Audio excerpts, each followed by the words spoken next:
जो महाराज लोग हैं, जैसे कल हमें दिव्य सानिध्य मिला परम पूज्य भक्ति आश्रय वैष्णव स्वामी महाराज का। महाराज बहुत वरिष्ठ भक्त हैं, बहुत सीनियर हैं, और ऐसी कोई सेवा नहीं है जिसमें महाराज हमसे सीनियर नहीं है, ऐसी कोई सेवा नहीं है। इसीलिए महाराज का जो स्वभाव भी देखोगे एकदम नम्र स्वभाव है।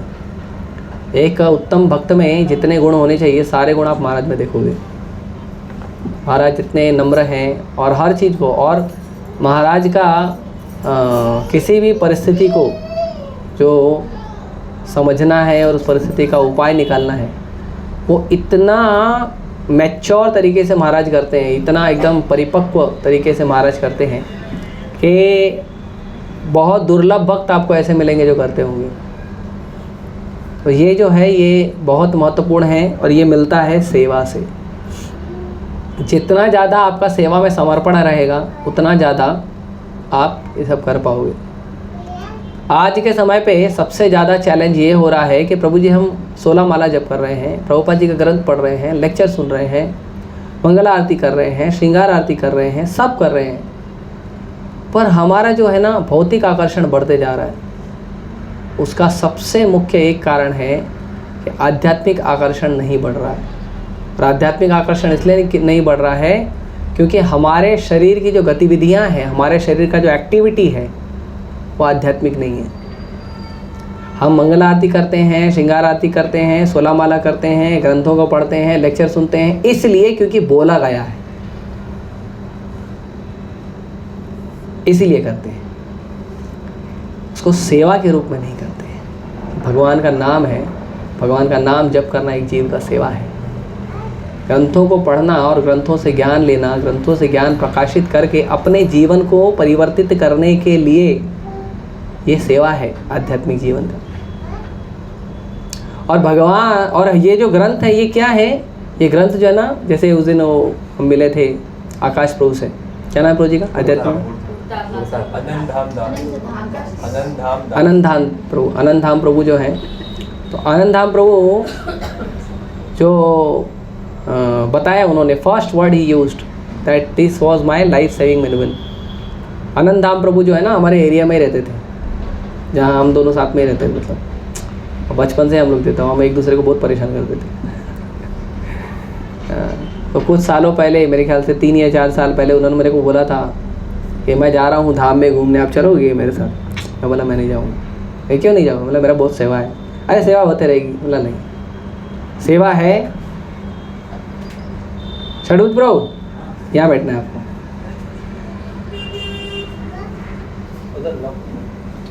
तो सेवा है तो ठीक है, नहीं है तो कहीं नहीं जाना। जहाँ सेवा है वही धाम है, जहाँ सेवा है वही भगवान है, जहाँ सेवा है वही आचार्य है। धाम का मतलब होता है भगवान का सानिध्य प्राप्त करना, भगवान का एसोसिएशन लेना, उसको बोलते हैं धाम। और अगर आपको भगवान का एसोसिएशन लेना है तो भगवान का स्मरण रहना चाहिए, भगवान का सेवा होना चाहिए, तो धाम है।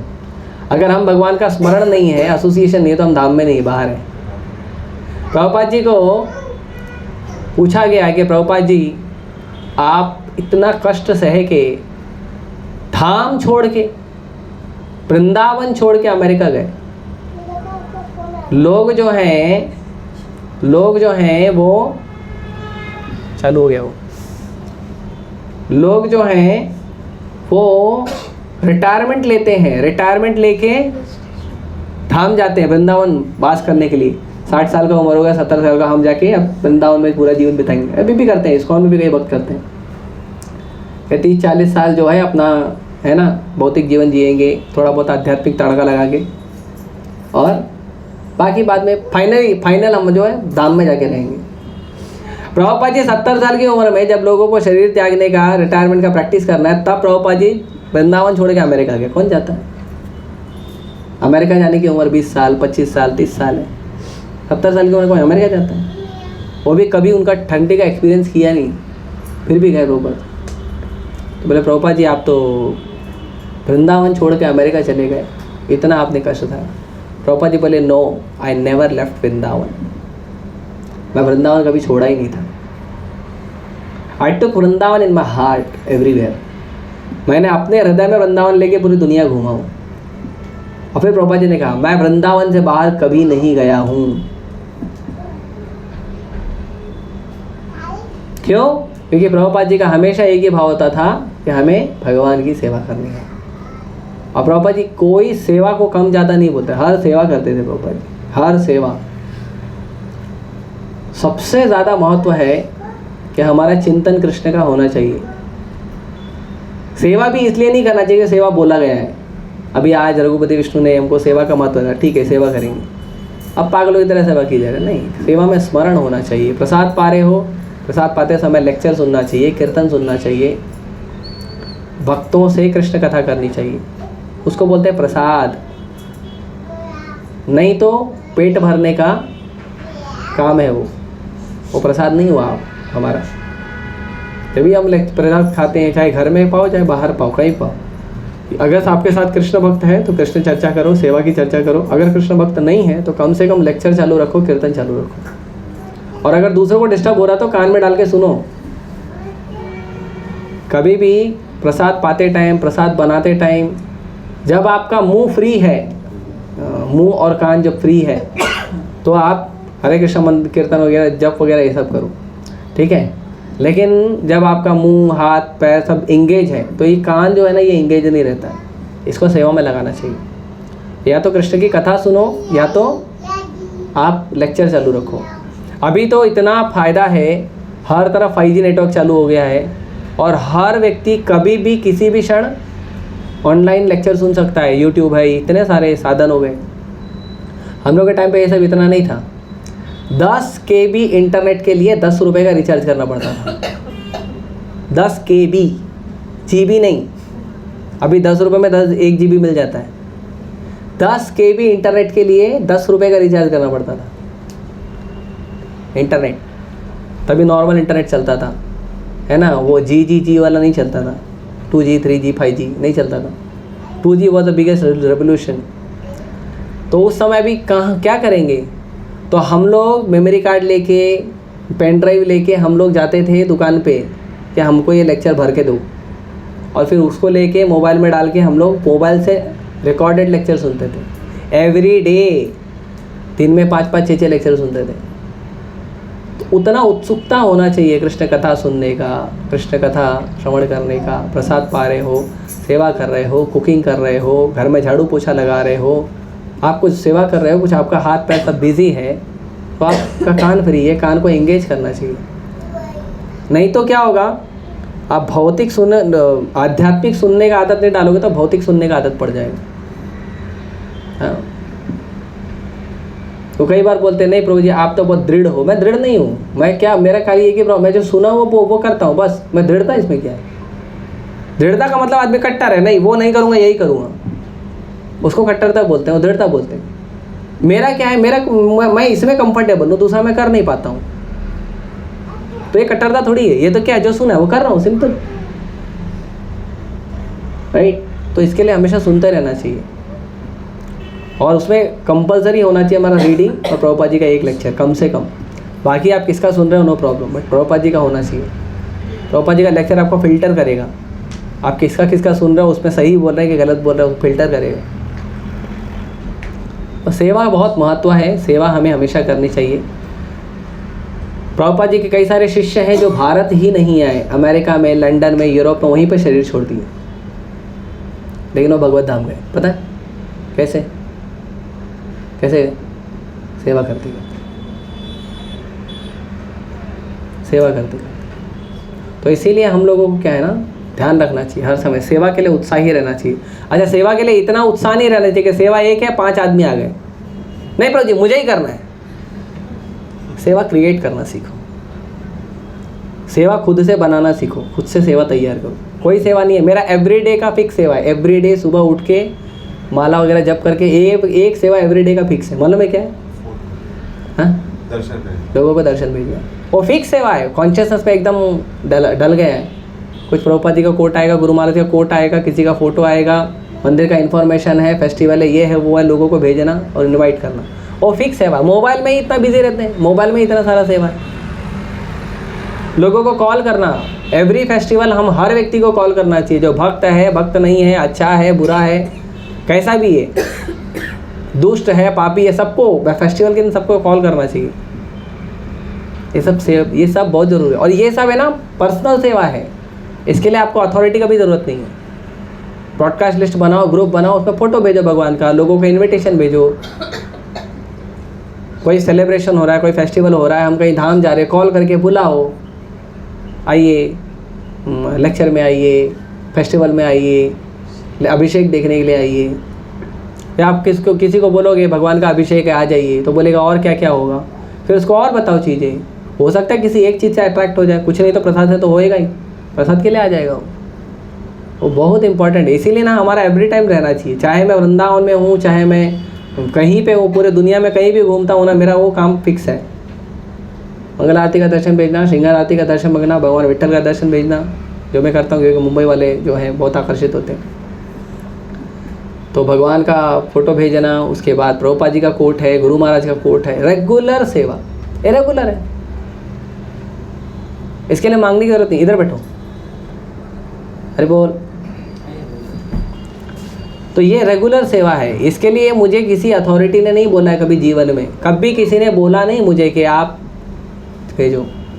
और लगभग 1000 लोगों को एवरी डे भेजता हूँ, 1000 लोगों को भगवान का फोटो जाता है एक व्यक्ति के माध्यम से। यहाँ पे कितने लोग हैं, सोचो कितने हज़ार लोगों को फ़ायदा होगा, राइट। तो हमको सबको समझना चाहिए और समझ के उसके अनुसार कार्य करना चाहिए, ठीक है। यहाँ पे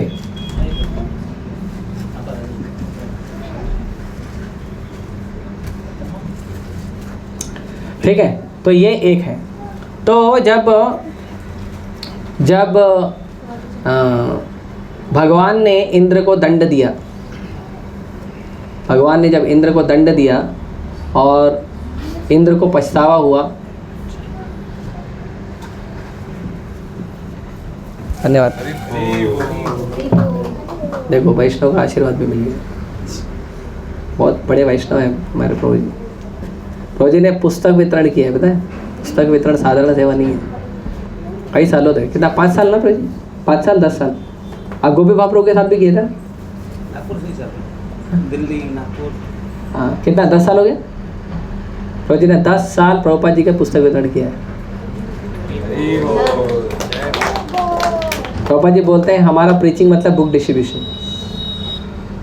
हाँ, बड़ा उत्साह होना चाहिए बुक डिस्ट्रीब्यूशन के लिए। तो जब भगवान ने इंद्र को दंड दिया और दंड देने के बाद इंद्र को समझ में आया कि जिसको मैं छोटा सा ग्वाला छोरा समझ रहा था, लड़का समझ रहा था, वो कौन है, वो पूर्ण पुरुषोत्तम भगवान है, supreme personality of God head. तो ये पूर्ण पुरुषोत्तम भगवान के जो है मैंने प्रति अपराध कर दिया। और उनके अंदर इतनी शक्ति है कि उन्होंने एक पर्वत को स्वर्ग के राजा इंद्र को हराने के लिए उपयोग कर लिया इतने पावरफुल है भगवान। भगवान शक्तिशाली है, भगवान की एनर्जी शक्तिशाली है, इतने शक्तिशाली है कि भगवान छोटी सी चीज़ को भी वज्र बना सकते हैं।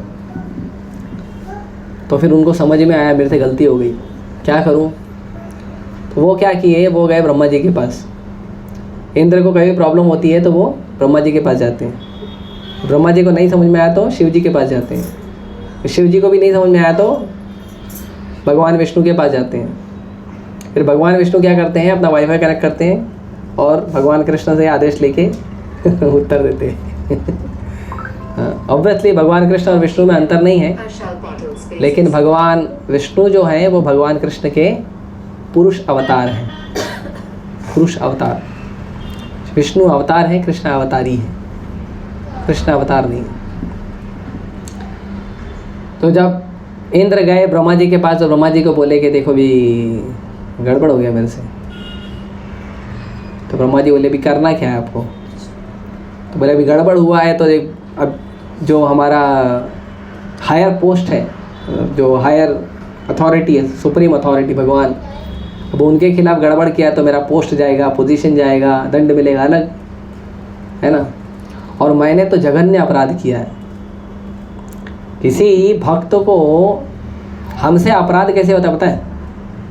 3 तरीके हैं अपराध के। 3 प्रकार से अपराध होता है, मन से, वाणी से और कार्य से। कर्म, मनसा वाचा कर्मणा। जब भृगु मुनि गए थे टेस्ट लेने परम भगवान कौन है, तो उन्होंने पहला अपराध किया था मन से, अपने पिताजी ब्रह्मा जी को प्रणाम नहीं किया, तो वो मन से था। दूसरा उन्होंने किया था वाणी से, शिव जी को बोला तुम नहाते धोते हो नहीं, गंदे गंदे ऐसे रहते हो, मेरे को गले लगाना भाव इधर से, और उनको वाणी से किया। तीसरा उन्होंने अपराध किया कर्म से। कर्म मतलब हमारे जो कर्म इंद्रियां हैं उससे अपराध किया। क्या अपराध किया बताए? भगवान के छाती पे लात मार दिया, भगवान विष्णु के। तो ये 3 प्रकार से अपराध होते हैं। ऑब्वियसली भगवान और भगवान के भक्त अपराध लेते नहीं हैं, लेकिन भगवान की जो शक्तियां हैं ना उनको सहन नहीं होता, उनको सहन। जब यशोदा मैया बांध रही थी भगवान कृष्ण को, तो भगवान ने जब माँ स्वीकार किया तो माँ बेटे की तरह रहना पड़ेगा ना। माँ डांट रही है तो डांट खाओ, माँ बांध रही है तो बंध जाओ, राइट। लेकिन भगवान की जो शक्तियाँ थी वो बंधने नहीं दे रही थी। आप भगवान को कैसे बांध सकते हो? ठीक है, आप भगवान की शुद्ध भक्त हो, भगवान की एनर्जी हो, कुछ भी हो, आप भगवान की माँ बने हो, कुछ भी हो, लेकिन आप भगवान को बांध नहीं सकते। ये पावर आपके अंदर नहीं। तो फिर भगवान की एक है शक्ति कृपा शक्ति। मम्मी को बाजू बैठाओ, हाँ इधर बैठ जाओ कृष्ण। तो भगवान की एक शक्ति है कृपा शक्ति, वो सबसे बड़ी शक्ति है। अगर आपने भगवान की कृपा शक्ति को आकर्षित कर लिया ना, तो फिर अपराध भी माफ हो जाएगा। भगवान की कृपा शक्ति है। तो भगवान की कृपा शक्ति का जब उदय हुआ, वो क्या है? वो भगवान के सारी शक्तियों की माँ है। तो जब उनका उदय हुआ तो बाकी सारी शक्तियाँ प्रणाम की और अलाउ कर दिए, भगवान बंद जाओ। तो इस तरह से तो अपराध जो होते हैं वो हमको बहुत संभालना चाहिए। और भगवान का भक्त कौन है? तो चैतन्य महाप्रभु कहते हैं जिसने एक बार भी हरे कृष्णा बोला है वो भगवान का भक्त है। तो उसकी क्या बात करो, जो रोज 16 माला जप करता है, 20 माला 32 माला जप करता है, उसको बारे में क्या कहा जाए? तिलक लगाता है, हाँ, वैष्णव कपड़े पहनता है, भगवान को प्रणाम करता है, भोग लगाता है, श्रृंगार करता है, फिर उसका क्या कहना? तो आप बोलोगे नहीं, हमने देखा उसके अंदर दोष है, हमने देखा उसके अंदर गलती है। तो पहला प्रश्न ये है कि हमारे अंदर दोष और गलती देखने का योग्यता है क्या? योग्यता नहीं है, कोई बात नहीं, फिर भी आप देख सकते हो। आपको परमिशन है क्या? योग्यता नहीं है तो भी देख सकते हो, परमिशन होना चाहिए ना। जैसे भगवान गुरु को परमिशन देते हैं कि वो व्यक्ति को सुधारो, भी गुरु का काम है, गुरु शुद्ध हो या ना शुद्ध हो, गुरु का काम है उसको सुधारना, राइट। जैसे माता पिता है, माता पिता को परमिशन है, बाय डिफ़ॉल्ट परमिशन है कि बच्चों को भगवान का भक्त बनाने के लिए प्रयास करना चाहिए, राइट। लेकिन हमको अपना देखना चाहिए, हमको योग्यता परमिशन है क्या? पहला ये 2 प्रश्न क्लियर करने का। अगर हमें किसी भक्तों में दोष दिखे, अनर्थ दिखे, है ना, फिर तीसरा सोचना चाहिए ये चीज़ मैं भी करता हूँ क्या? प्रभुपाद जी उदाहरण देते हैं गुरु नानक जी का। एक माता जी गुरु नानक जी के पास आई और माता जी ने कहा मेरा बेटा बहुत मीठा खाता है। ये भी खाती है, चॉकलेट खाती है ना। मेरा बेटा बहुत मीठा खाता है, इसको आप समझाओ कि ये मीठा ना खाए। तो गुरु नानक जी बोले हाँ मैं बोलूँगा, लेकिन 1 हफ्ते बाद। तो बोले ठीक है चलेंगे। 1 हफ्ते बाद आई, उन्होंने कहा आपने बोला 1 हफ्ते बाद बोलोगे? हाँ बोलेंगे। तो 1 हफ्ते बाद वो माता जी आई तो उन्होंने बच्चे को बोला बेटा मीठा मत खाया करो। तो माता जी बोली 1 हफ्ते तक जो मीठा खाया उसका क्या? आपको पिछले हफ्ते ही बोल देना चाहिए, इतना बोलने के लिए फिर 1 हफ्ता बुलाया मुझे 1 हफ्ते बाद। तो गुरु नानक जी ने कहा कि एक्चुअली मैं भी बहुत ज़्यादा मीठा खाता था, ये 1 हफ्ता मैंने मीठा कम किया है, इसीलिए मैं बोल पा रहा हूँ। राइट। तो हमको ये भी देखना चाहिए कि अगर वो गड़बड़ मैं भी कर रहा हूँ तो हमको संभालना चाहिए कि ठीक है मुझसे भी हो रहा है ना, तो एक चर्चा के ऊपर बोलना चाहिए कि देखो प्रभु जी ये चीज़ ठीक नहीं है, माता जी ये चीज़ ठीक नहीं है, मैं भी करता हूँ लेकिन हम दोनों सुधर जाएंगे तो अच्छा है। ऐसा भाव रहना चाहिए। ये नहीं कि देखो प्रभु जी क्या है, मंगल आरती आप उठे ही नहीं। आप आज बोलो आप मंगल आरती उठे नहीं, क्या गड़बड़ किया आपने, दूसरे दिन आपका मंगल आरती मिस होएगा, गारंटी। हाँ, भगवान बड़े चमत्कारी हैं, राइट। तो इंद्र ने अपराध किया भगवान से, तो ब्रह्मा जी के पास गए। ब्रह्मा जी बोले देखो इंद्र अब तुमने तो गड़बड़ की है। और क्या गड़बड़ की है? ब्रजवासियों को जान से मारने का प्रयास किया था। ब्रजवासियों को, गायों को जान से मारने का प्रयास किया था। और भगवान का जो नित्य धाम है गोकुल वृंदावन, उसको पूरा खत्म करने का पूरा विचार बनाया था, पूरा उसको ध्वस्त कर देंगे, प्रलयकारी वर्षा लाए थे। तो तुमने तो जघन्य अपराध किया है, ब्रह्मा जी बोले। तो अब तो भगवान तो छोड़ेंगे नहीं, तो क्या किया जाए? तो ब्रह्मा जी बोले एक उपाय है। ये जो सुरभि गाय है ना, भगवान को गाय बहुत प्रिय है, गाय और ब्राह्मण। भगवान का प्रणाम मंत्र क्या है? हे कृष्णा करुणा सिंधु दीनबंधु जगतपते गोपेशा गोपिका कांता राधा कांता नमस्ते, है ना। और एक प्रणाम मंत्र है, क्या है? नमो ब्राह्मण्य देवाय गो ब्राह्मण हिताय च जगत हिताय कृष्णाय गोविंदाय नमः। अभी दोनों प्रणाम मंत्र देखते हैं। एक प्रणाम मंत्र क्या है? हे कृष्णा करुणा सिंधु। भगवान क्या है? करुणा सिंधु। सिंधु मतलब सागर, समुद्र। तो भगवान क्या है? करुणा के सागर हैं। लेकिन भगवान कैसे करुणा के सागर हैं? दीन बंधु। जो दीन है, सच में दीन है, वो दीन का मतलब नहीं होता गरीब होना। दीन का मतलब क्या होता है? अब गरीब के साथ हम्बल भी होना चाहिए।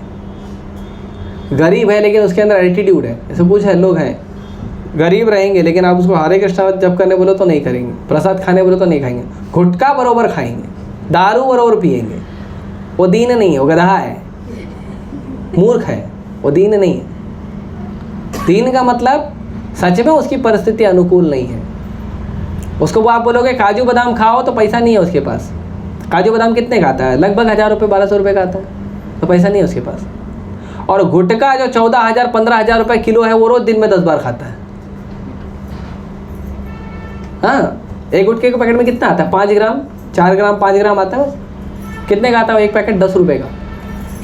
10 रुपये का 5 ग्राम गुटखा खरीद के खा सकता है वो, लेकिन काजू बादाम नहीं खा सकता। तो वो दीन नहीं हो, गधा है, मूर्ख है। तो दीन बंधु भगवान जो है सच में दीन है व्यक्ति, उसके पास सच में परिस्थिति अनुकूल नहीं है धन की और संपत्ति का, और भगवान के लिए संसार के लिए नम्र भी है, वो हम्बल है, रुआब बना के नहीं घूमते रहता है यहाँ वहाँ। दीन बंधु। तो क्या आप केवल दीन का ही रक्षा करते हो? केवल आप जो दीन है गरीब है उनका ही ध्यान रखते हो? भगवान बोलते नहीं, जगत पते, पूरे संसार के पति हैं भगवान। पति मतलब पालन करने वाला, पूरे संसार के पति हैं भगवान। गुरु और भगवान हमारे पति होते हैं। पति का अर्थ लोग गलत निकालते हैं। पति मतलब पालन करने वाला। आजकल पत्नियां पति बन के घूम रही हैं। पति घर में बेचारा झाड़ू पोछा करता है, रोटी बनाता है, और पत्नियां जाके कमा के लाके उनको पालन करती हैं। उल्टा हो गया। तो जगत पते मतलब पूरे सृष्टि का पालन करने वाले भगवान हैं। पूरे सृष्टि का पालन भगवान करते हैं, जगत पते। लेकिन ये भगवान है कैसे? गोपेशा।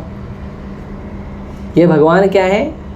गाय के सेवक के ईश्वर है। गोप ईशा। गोप मतलब जो गाय का सेवा करते हैं उनको गोप कहते हैं। गोपी गोप वो गाय के सेवक होते हैं। और भगवान क्या है? गोप के ईशा, गोप के ईश्वर हैं, स्वामी हैं। इस वृंदावन में सारे जो गोप गोपियाँ थे उनके भगवान ईश्वर हैं। तो गोपेश। और गोपिका कांत, जो गोपियाँ हैं उनके एनर्जी है भगवान, शक्ति है भगवान, नहीं सॉरी, गोपियाँ जो है भगवान की शक्ति है। गोपेश गोपिका कांत, और उसमें भी विशेष कौन है? राधा कांत। राधा रानी जो है वो स्पेशल शक्ति है, because Radha Rani is the super top most devotee of Krishna. Krishna की सबसे प्रिय भक्त है राधा रानी, इसीलिए उनका नाम राधा है, और इसीलिए कृष्ण राधा के साथ रहते हैं। राधा के साथ इसलिए रहते हैं क्योंकि राधा रानी कृष्ण की टॉप मोस्ट सेविका है। परम आराधिके इति राधा, जो भगवान की सबसे टॉप मोस्ट डिवोटी है उसका नाम है राधा, इसीलिए कृष्ण राधा के साथ रहते हैं, नहीं तो कृष्ण। और इसीलिए कृष्ण ने इतना लिबरेशन दिया राधा रानी को कि कृष्ण के नाम के पहले राधा नाम आता है। राधा श्याम सुंदर, राधा रास बिहारी, इसीलिए राधा रानी के साथ रहते हैं। Krishna is not lusty man, although हमारे Krishna is also lusty man, क्योंकि कृष्ण के से ही सारे संसार को लस्ट मिलता है, लेकिन Krishna is not lusty man in that way. उस तरह से कृष्ण कामुक व्यक्ति नहीं है। कृष्ण जो हैं वो प्रेमी हैं, प्रेम करते हैं। और कृष्ण प्रेम किससे करते हैं? जो कृष्ण को शरणागत होता है, सेवक होता है, उसको प्रेम करते हैं। जो प्रेम करेगा, राधा रानी प्रेम करती है, राधा रानी के साथ रहते हैं। यशोदा मैया करती है, उनके साथ रहते हैं। नंद महाराज करते हैं, उनके साथ रहते हैं। गाय करती है, उनके साथ रहते हैं। यमुना करती है, उनके साथ रहते हैं। तुलसी महारानी करती है, उनके साथ रहते हैं। लक्ष्मी माता जो है वो तुलसी महारानी से ईर्ष्या करती है। लक्ष्मी माता बोलती है, भले मैं आपके छाती पे हूँ। छाती पे भगवान के दो बाल है, एक सफ़ेद और एक सोने कलर का, सुनहरे कलर का। तो जो सुनहरे कलर का बाल है वो लक्ष्मी माता है, और जो सफ़ेद कलर का बाल है वो भृगु मुनि है, जो लात मारे थे भगवान की छाती पे। भगवान ने उनको धारण कर लिया, बोले तुम हमेशा मेरी छाती पे रहोगे। इतने करुणा। तो लक्ष्मी माता बोलती है, भले मैं तुम्हारी छाती पे, बोले तुम्हारे चरण पे सेवा नहीं कर पाती हूँ, इसीलिए मुझे तुम्हारे चरण की सेवा करनी है। इसलिए लक्ष्मी माता का जो सेवा है वो क्या है? पाद सेवनम। से लक्ष्मी माता हमेशा भगवान का चरण दबाती है। तो राधा कांता नमस्तुते, भगवान हम आपको प्रणाम करते हैं। और फिर ये तो हो गया भगवान को जो प्रिय लोग हैं उनका लिस्ट, एक लिस्ट। दूसरा लिस्ट क्या है? नमो ब्राह्मण्य देवाय, आप ब्राह्मणों के देवता हो। ब्राह्मणों के देवता ये छोटे मोटे देवता नहीं है, इंद्र चंद्र वरुण सूर्य वायु, ये सब ब्राह्मणों के देवता भगवान कृष्ण है। ब्रह्म जानाति इति ब्राह्मण, जो भगवान कृष्ण को जानता है, उनकी सेवा करता है, वही ब्राह्मण है, वही वैष्णव है। और जो नहीं करता वो ब्राह्मण नहीं है, वैष्णव नहीं है। नमो ब्राह्मण्य देवाय और गो ब्राह्मण हिताय च।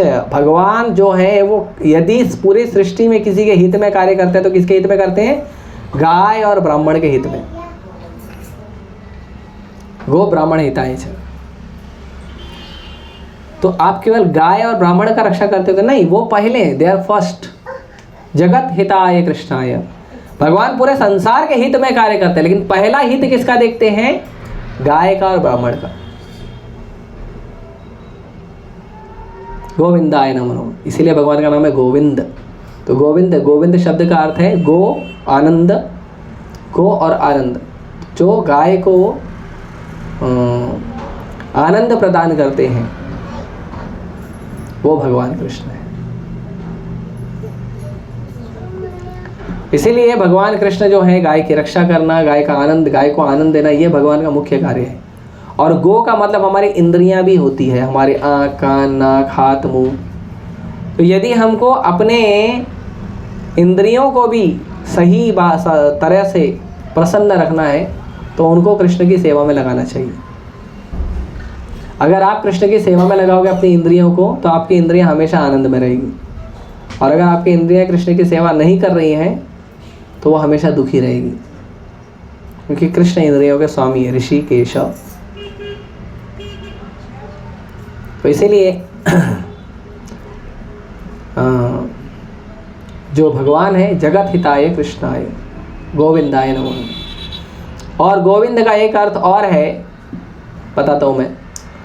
तो जब इंद्र आए ब्रह्मा जी के पास, तो ब्रह्मा जी ने कहा आप सुरभि को लेके जाइए। सुरभि जो है, जब वो सुरभि अगर भगवान, तुम पहले नहीं जाना, पहले सुरभि माता को आगे भेजना। जब सुरभि को भगवान देखेंगे तो भगवान का जो क्रोध है जो सब ठंडा हो जाएगा, भगवान आपको कृपा करेंगे।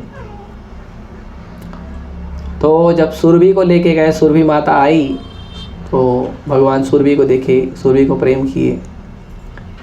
उसके बाद सुरभि माता ने कहा कि भगवान ये जो इंद्र है ना, ये हमारा इंद्र नहीं है। इंद्र मतलब राजा, इंद्र शब्द का मतलब है राजा। तो गायों ने कहा ये हमारा इंद्र नहीं है, ये हमारा राजा नहीं है, हमारे राजा आप हो, क्योंकि आप हमारे रक्षा करते हो। राजा का मतलब होता है रक्षा करने वाला, पालन करने वाला। राजा ही अगर भक्षक बन के घूमेगा, जैसे आजकल के राजा लोग वोट आपसे मांगेंगे, तिजोरी अपनी भरेंगे, राजा थोड़ी है, भक्षक लोग हैं, वो राजा नहीं है। राजा का मतलब होता है सेवक, जनता का सेवक। जनता को लूटने वाला राजा नहीं होता। तो गायों ने कहा ये हमारे राजा नहीं है, हमारे राजा आप हो, इसीलिए गो इंद्र, इसीलिए गोविंद नाम भगवान। तो ये नाम जो है सुरभि माता ने भगवान को दिया, गोविंद। एक नाम है, एक है गायों के राजा मतलब उसका, और दूसरा मतलब है गाय को आनंद प्रदान करने वाले, तो वो गोविंद है। और उसके बाद फिर इंद्र आए और इंद्र ने भगवान को दंडवत प्रणाम किए। इंद्र बोले, थोड़ा अहंकार में ज़्यादा भर गया था। हमारे अंदर भी अहंकार आता है कभी कभी, कभी कभी गुस्सा आ जाता है, तो हम बोलते हैं जाओ जिसको बोलना बोल दो, फ़र्क नहीं पड़ता मेरे को। कभी कभी गुस्सा आता तो हम सीधा जाके हमारे जो अथॉरिटी हैं और हमारे जो गुरु हैं उनको जाके ही दमक पड़ते हैं, गुस्सा करने लग जाते हैं, है ना। मैं भी करता हूँ कई बार अनर्थ है तो मेरे अंदर भी। एक बार मुझे पूछे, मेरा अथॉरिटी ने पूछा कि आप ये सेवा करो, ये सेवा करो, ये सेवा, मतलब कोई सेवा नहीं करूँगा आपका। नहीं, क्यों? बोला और क्या, प्रचार करना चाहता हूँ, प्रचार में सहयोग ही नहीं कर रहा, मेरे को प्रचार में सहयोग करो। अरे तो मैं कर रहा हूँ ना। बोला हाँ करोगे तो करूँगा मैं सेवा आपका तो क्योंकि अनर्थ है तो होता है, परंतु जो ये सब अहंकार के वश में होता है। हम अहंकार हुए। मैं क्यों इतना अहंकार में बोला? क्योंकि मेरे को लगता है मैं प्रचार करूँगा, प्रचार कर सकता हूँ। अहंकार है ना। हम क्या प्रचार करें? प्रचार प्रभुपाद जी करते हैं, चैतन्य महाप्रभु करते हैं, हम प्रचार करेंगे? खुद को प्रचार तो कर नहीं पाया आज तक, दुनिया का प्रचार क्या करेंगे? तो ये अहंकार है हमारा अहंकार के वश में हम क्या करते हैं? अहंकार के वश में हम अपने से बड़ों को, अपने अथॉरिटी को भी हम क्या करते हैं? क्रोध करते हैं। और कई बार हम समझते हैं इसे प्राण छोड़ दिया, छोटा वाला लाओ, चार्जिंग कराना चाहिए था ना, चार्जिंग नहीं करा, छोटा वाला दे। कोई बात नहीं, चलने दो उसको, चलने दो। कहाँ करेगा वो? बंद वो की कहाँ करेगा? अच्छा नहीं लगेगा। मेरा आवाज़ आ रहा है ना पीछे? तो कई बार हम सोचते हैं कि ये जो मेरा अथॉरिटी है, ये मेरा अथॉरिटी क्यों सेवा कर पा रहा मालूम है? क्योंकि मैं उसको हेल्प कर रहा हूँ। मैं कुकिंग कर रहा हूँ इसीलिए प्रसाद बट रहा है, क्रेडिट तो खुद लेके जाता है। जो अवार्ड मिलता है खुद लेके जाता है। अवार्ड मिला देखो, सेवा तो मैंने किया, राइट।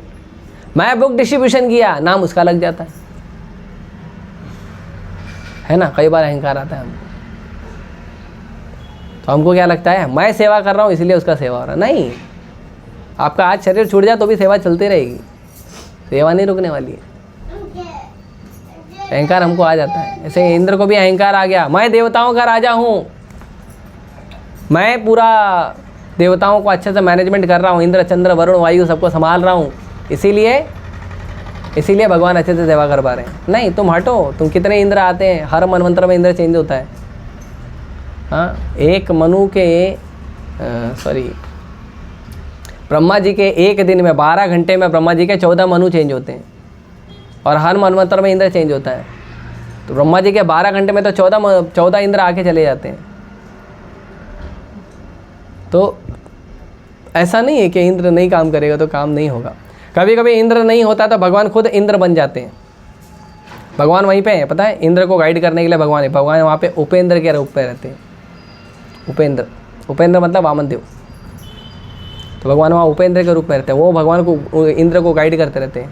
तो इंद्र नहीं रखा तो उपेंद्र बैठ जाते हैं वहाँ पे, मैं भी तो इंद्र हूँ। और भगवान खुद ही चलाते। कभी कोई ब्रह्मा नहीं मिलता है, मिलना चाहिए ना राइट कैंडिडेट, नहीं मिलता तो भगवान खुद ब्रह्मा बन जाते हैं। हाँ, भगवान को कोई कमी नहीं है, भगवान सब काम करने में समर्थ है, लेकिन भगवान हमें सेवा देते हैं हमें शुद्धिकरण करने के लिए। हमको शुद्ध करने के लिए सेवा मिलती है। सेवा इसलिए नहीं मिलती क्योंकि ठीक है विप्रो जी के पास सेवा है और बेचारे अकेले कर नहीं सकते, इसके लिए हमको दे दिया। सही बात है, क्योंकि मेरा लिमिटेशन है, भगवान का लिमिटेशन नहीं है, मेरा तो है लिमिटेशन। परंतु हमको जो सेवा मिली हमको शुद्ध करने के लिए मिली है। तो इंद्र को अहंकार हो गया कि मैं राजा हूँ, मैं देवताओं को संभालता हूँ। इंद्र आके बोला, मेरे को अहंकार हो गया। भगवान बोले मुझे मालूम था दूंगा अहंकार, और एक्चुअली तुम्हारी पूजा मैंने इसीलिए बंद करवाया। इतने सालों से तो भगवान बंद करवाए नहीं।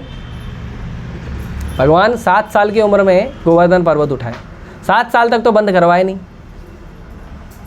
फिर 7वें साल में क्यों बंद करवाए? क्योंकि इंद्र को अहंकार हो गया था कि मैं देवताओं का राजा हूँ, मैं बड़ा व्यक्ति हूँ, मैं भगवान हूँ।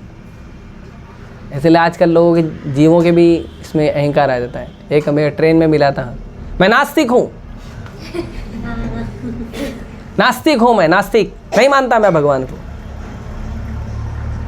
तुमने बोला अच्छी बात है, नास्तिक होना अच्छी बात है। और ऑब्वियसली वो नास्तिक ही है, क्योंकि जो रेलवे का नियम फॉलो नहीं करता, भगवान का नियम क्या फॉलो करेगा? भगवान का नियम फॉलो करने के लिए पहले संसार का तो नियम फॉलो करना सीख लो। संसार का नियम फॉलो करने नहीं आता है, ब्रह्मांड का नियम क्या फॉलो करेगा? तो नास्तिक ही बनेंगे ऐसे धूर्त लोग। तो इंद्र ने भगवान को आके प्रणाम किया। भगवान बोले मैं जानता था, और तुम्हारा जो अहंकार है वो तोड़ने के लिए ही मैंने ये लीला किया। उसके पीछे कई कारण थे, आध्यात्मिक कारण भी है, लेकिन भगवान ने कहा तुम्हारा अहंकार तोड़ने के लिए। भगवान को भक्तों में एक चीज़ पसंद नहीं है। भक्तों का सब पसंद है, भक्त गड़बड़ किया नो प्रॉब्लम, भक्त के अंदर काम है चलेगा, क्रोध है चलेगा, सब चलेगा भगवान को। 2 चीज़ नहीं चलती है, एक ईर्ष्या और एक अहंकार। ये 2 चीज़ भगवान स्वीकार नहीं करते। 2 भक्त आपस में एक दूसरे ईर्ष्या करें और अहंकार करें, ये स्वीकार नहीं। मैं सेवा कर सकता हूँ ये अच्छी बात है, मैं ही सेवा कर सकता हूँ ये अहंकार है। फर्क थोड़ा सा है, फर्क सिर्फ चेतना का है। मैं सेवा करूँगा ये अच्छी बात, मैं ही सेवा करूँगा ये अहंकार है। कई बार हमने ऐसा देखा है कि जानबूझकर जो भक्त को सेवा नहीं आती उसको दिया जाता है, और जो भक्त को सेवा आती है उसको दूसरा सेवा देता है जो उसको नहीं आती है। फिर दोनों भक्त भुनभुनाते रहते हैं वहाँ पे, अरे उसको आता है उसको दिया नहीं, मेरे को दे दिया, मेरे को वो सेवा आती है वो उसको दे दिया। क्यों दिया? दोनों को सीखने के लिए दिया कि दोनों ज़्यादा सेवा सीखें। भक्तों को दक्ष होना चाहिए। शुद्ध भक्त के 26 गुणों में एक गुण है दक्ष होना। दक्ष मतलब एक्सपर्ट होना, एक्सपर्ट मतलब हर सेवा आनी चाहिए, हर सेवा आनी चाहिए। भक्ति सिद्धांत महाराज एक बार लेक्चर देने का था, भागवतम लेक्चर। तो भक्ति सिद्धांत महाराज ने क्या किया पता है? अपने धोबी को बिठा दिया, बोले आज तुम लेक्चर दोगे। धोबी बोला महाराज इतने बड़े बड़े सन्यासी लोग बैठे उनके सामने मैं लेक्चर दूंगा। तो भक्ति सिद्धांत महाराज लेक्चर तो तुम ही दोगे। नहीं, मैं नहीं दे सकता। भक्ति सिद्धांत महाराज ने कहा मेरा आदेश है, तुमको देना पड़ेगा।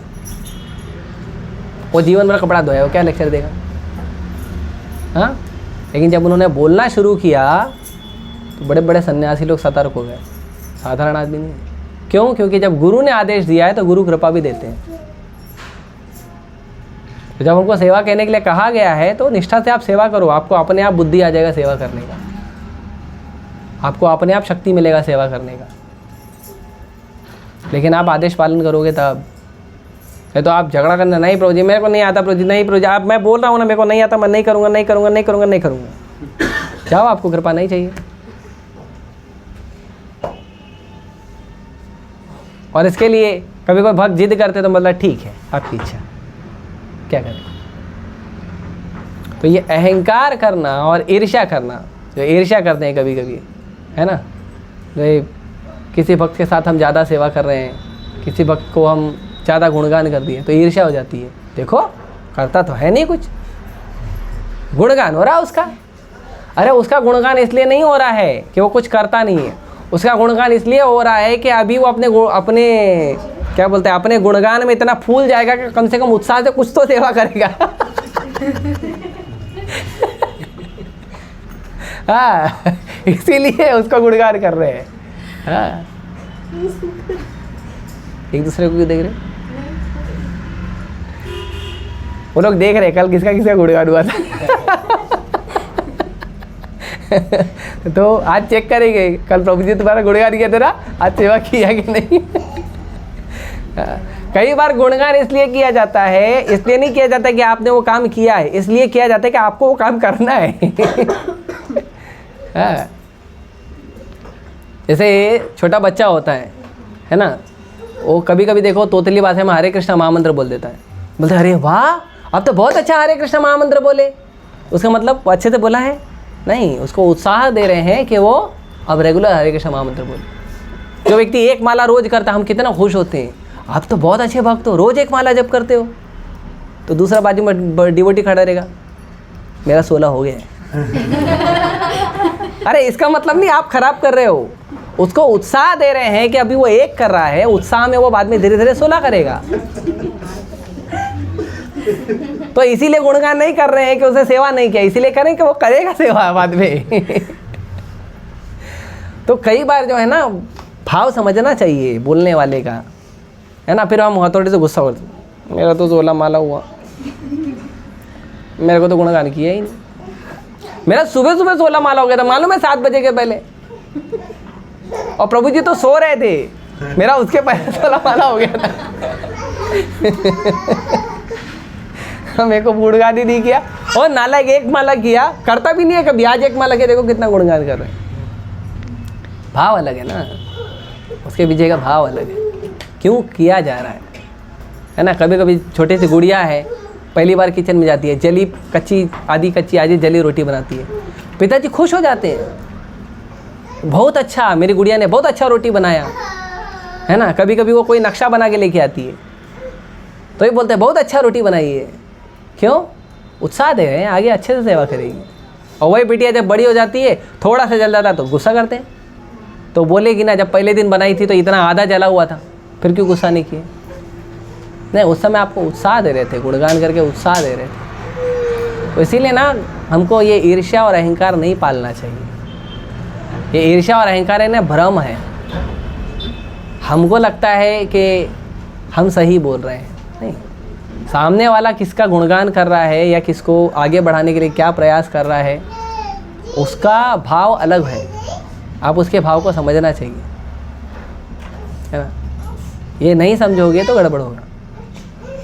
तो भगवान ने इंद्र को कहा मैं समझ गया, इसीलिए मैंने ये गोवर्धन पूजा करवाया और तुम्हारा पूजा रुकवाया। इंद्र ने कहा नहीं आप ही परम भगवान हो, जो आप डिसाइड करोगे वही सही रहेगा। फिर फाइनली अब गोवर्धन पूजा होता है दिवाली के दूसरे दिन। तो फिर सुरभि माता ने कहा कि ये इंद्र हमारे इंद्र नहीं हैं, इसीलिए हम जो हैं आपको इंद्र मानते हैं और हम आपका राज्याभिषेक करेंगे।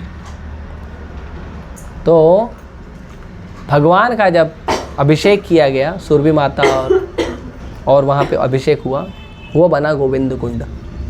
भगवान का अभिषेक जल है वो गोविंद कुंड। सुरभि माता ने अपने दूध से भगवान का अभिषेक किया, वो बना सुरभि कुंड।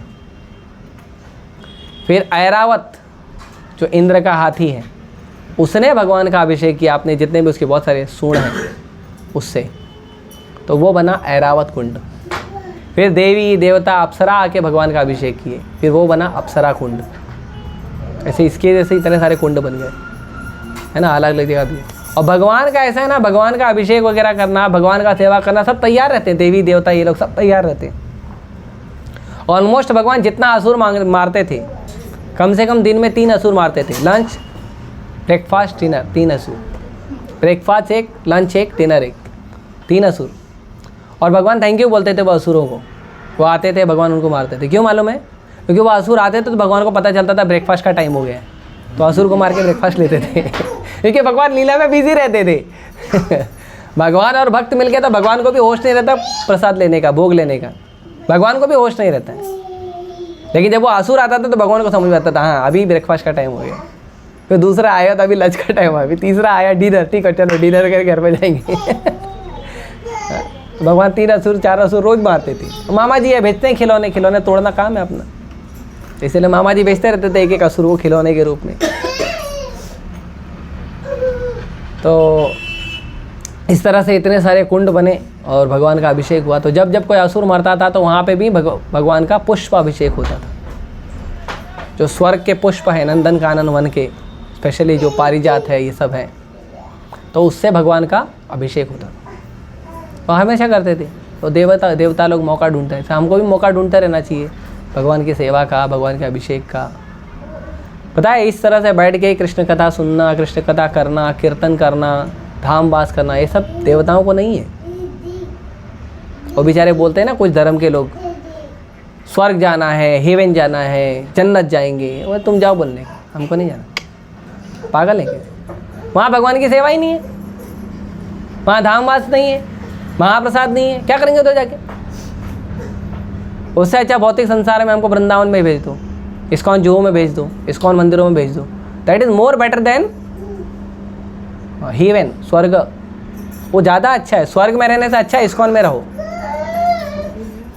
हाँ, और जो लोग घर में रहते हैं वो अपने घर को ही मंदिर बनाओ, घर में भगवान को ले आओ, घर में भगवान का दिन रात सेवा पूजा करो, घर में ही भगवान को ले आओ, घर में भगवान का सेवा करो, आपका घर ही मंदिर हो जाएगा। कोई ज़रूरत नहीं स्वर्ग जाने की, बार बार पैदा हो, बार बार भगवान का सेवा करो। तो इसीलिए देवी देवता सब लोग भगवान का अभिषेक का बहुत अवसर ढूंढते रहते हैं, भगवान का अभिषेक करते हैं। तो ये जो भगवान का अभिषेक होना, जो कुंड बनना, ये सब बनाया गया है हम लोगों को कृपा देने के लिए। हम लोगों को कृपा भगवान दिए हैं और भगवान ये सब जानबूझकर छोड़ के गए हैं कि कलयुग के लोगों को आशीर्वाद मिलेगा, है ना। उसमें भी जो ब्रज की धूल है वो बहुत महत्वपूर्ण है। जगन्नाथ जी का 3 चीज़ है ना, जगन्नाथ जी का महाप्रसाद, ब्रज की धूल और 3 चीज़ है जो, और गंगा का पानी, शायद गंगा का या यमुना का पानी कुछ ऐसा है। तो ये 3 चीज़ जो है हमेशा हमें पवित्र बनाती है। तो उसमें 2 चीज़ तो लुप्त हो सकती है, बंद हो सकती है, लेकिन जो ब्रज की धूल है वो अवेलेबल रहेगी बाद में भी, वो लोगों को कृपा करेगी। तो अभी हम जो नंदगांव या बरसाना जाएंगे, शायद हम 13 तारीख को जाएंगे नंदगांव और बरसाना। तो जो नंदगांव है वो है शिव जी। नंदगांव जो आप दूर से देखोगे ना, वो शिव जी की तरह टीला बना हुआ, ऊपर चढ़ना पड़ता है, टीला बना हुआ है, तो वो है शिव जी। तो शिव जी ने भगवान के लिए तपस्या किए और भगवान को शिव जी ने प्रार्थना की कि ये जो आपके भक्त हैं, जो हमेशा आपकी भक्ति में लगे रहते हैं, नित्य निरंतर आपकी सेवा में लगे रहते हैं, मुझे उनके चरणों की धूल चाहिए। ऐसे तो मिलेगी नहीं, कैसे चाहिए? तो शिव जी बोले कि ठीक है, आप क्या करो, मैं आपके धाम में वास करता हूँ, आप मेरे ऊपर ही अपना घर बना लो। तो शिव जी वहाँ पे नंदगांव में शिव जी जाके निवास किए, और फिर शिव जी जाके वहाँ निवास किए तो भगवान वहाँ कैसे गए? तो रोज़ एक न एक असुर आता था, रोज़ एक न एक असुर आता था, एवरीडे भगवान के घर में आ जाता था। वृंदावन में आने के बाद तो भगवान जाके बाहर मार देते, लेकिन नंदगांव में बसने के पहले क्या होता था, असुर घर पे आ जाता था। तो रोज़ घर पे कोई ना कोई ऐसा होता है, कभी तृणावर्त आ जाता था, कभी कागासुर आ जाता, तो कोई ना कोई आ ही जाता था भगवान को मारने के, मतलब खेलने के लिए। तो जो नंदगांव है वहाँ पे आशीर्वाद था नंदगांव के एरिया को, कि वहाँ पे कोई असुर नहीं आ सकता।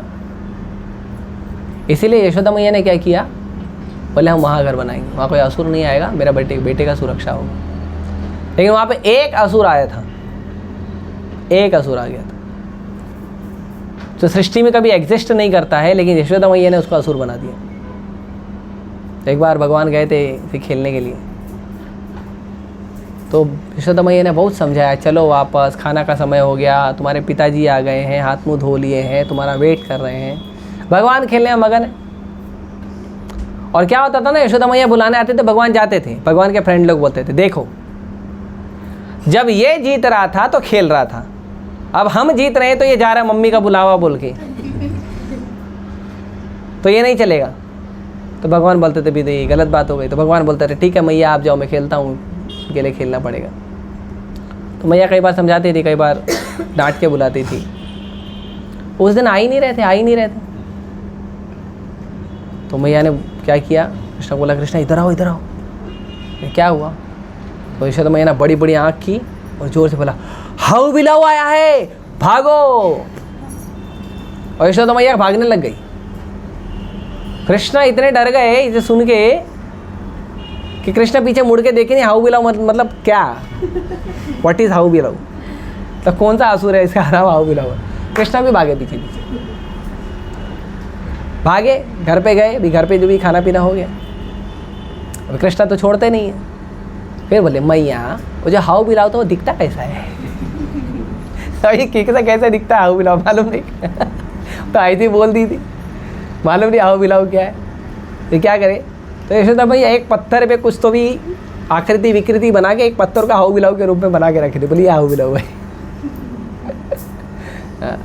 तो वो एक असुर आया था, जो असुर नाम का कोई चीज़ एग्जिस्ट नहीं करता है, लेकिन वो एक असुर आया था।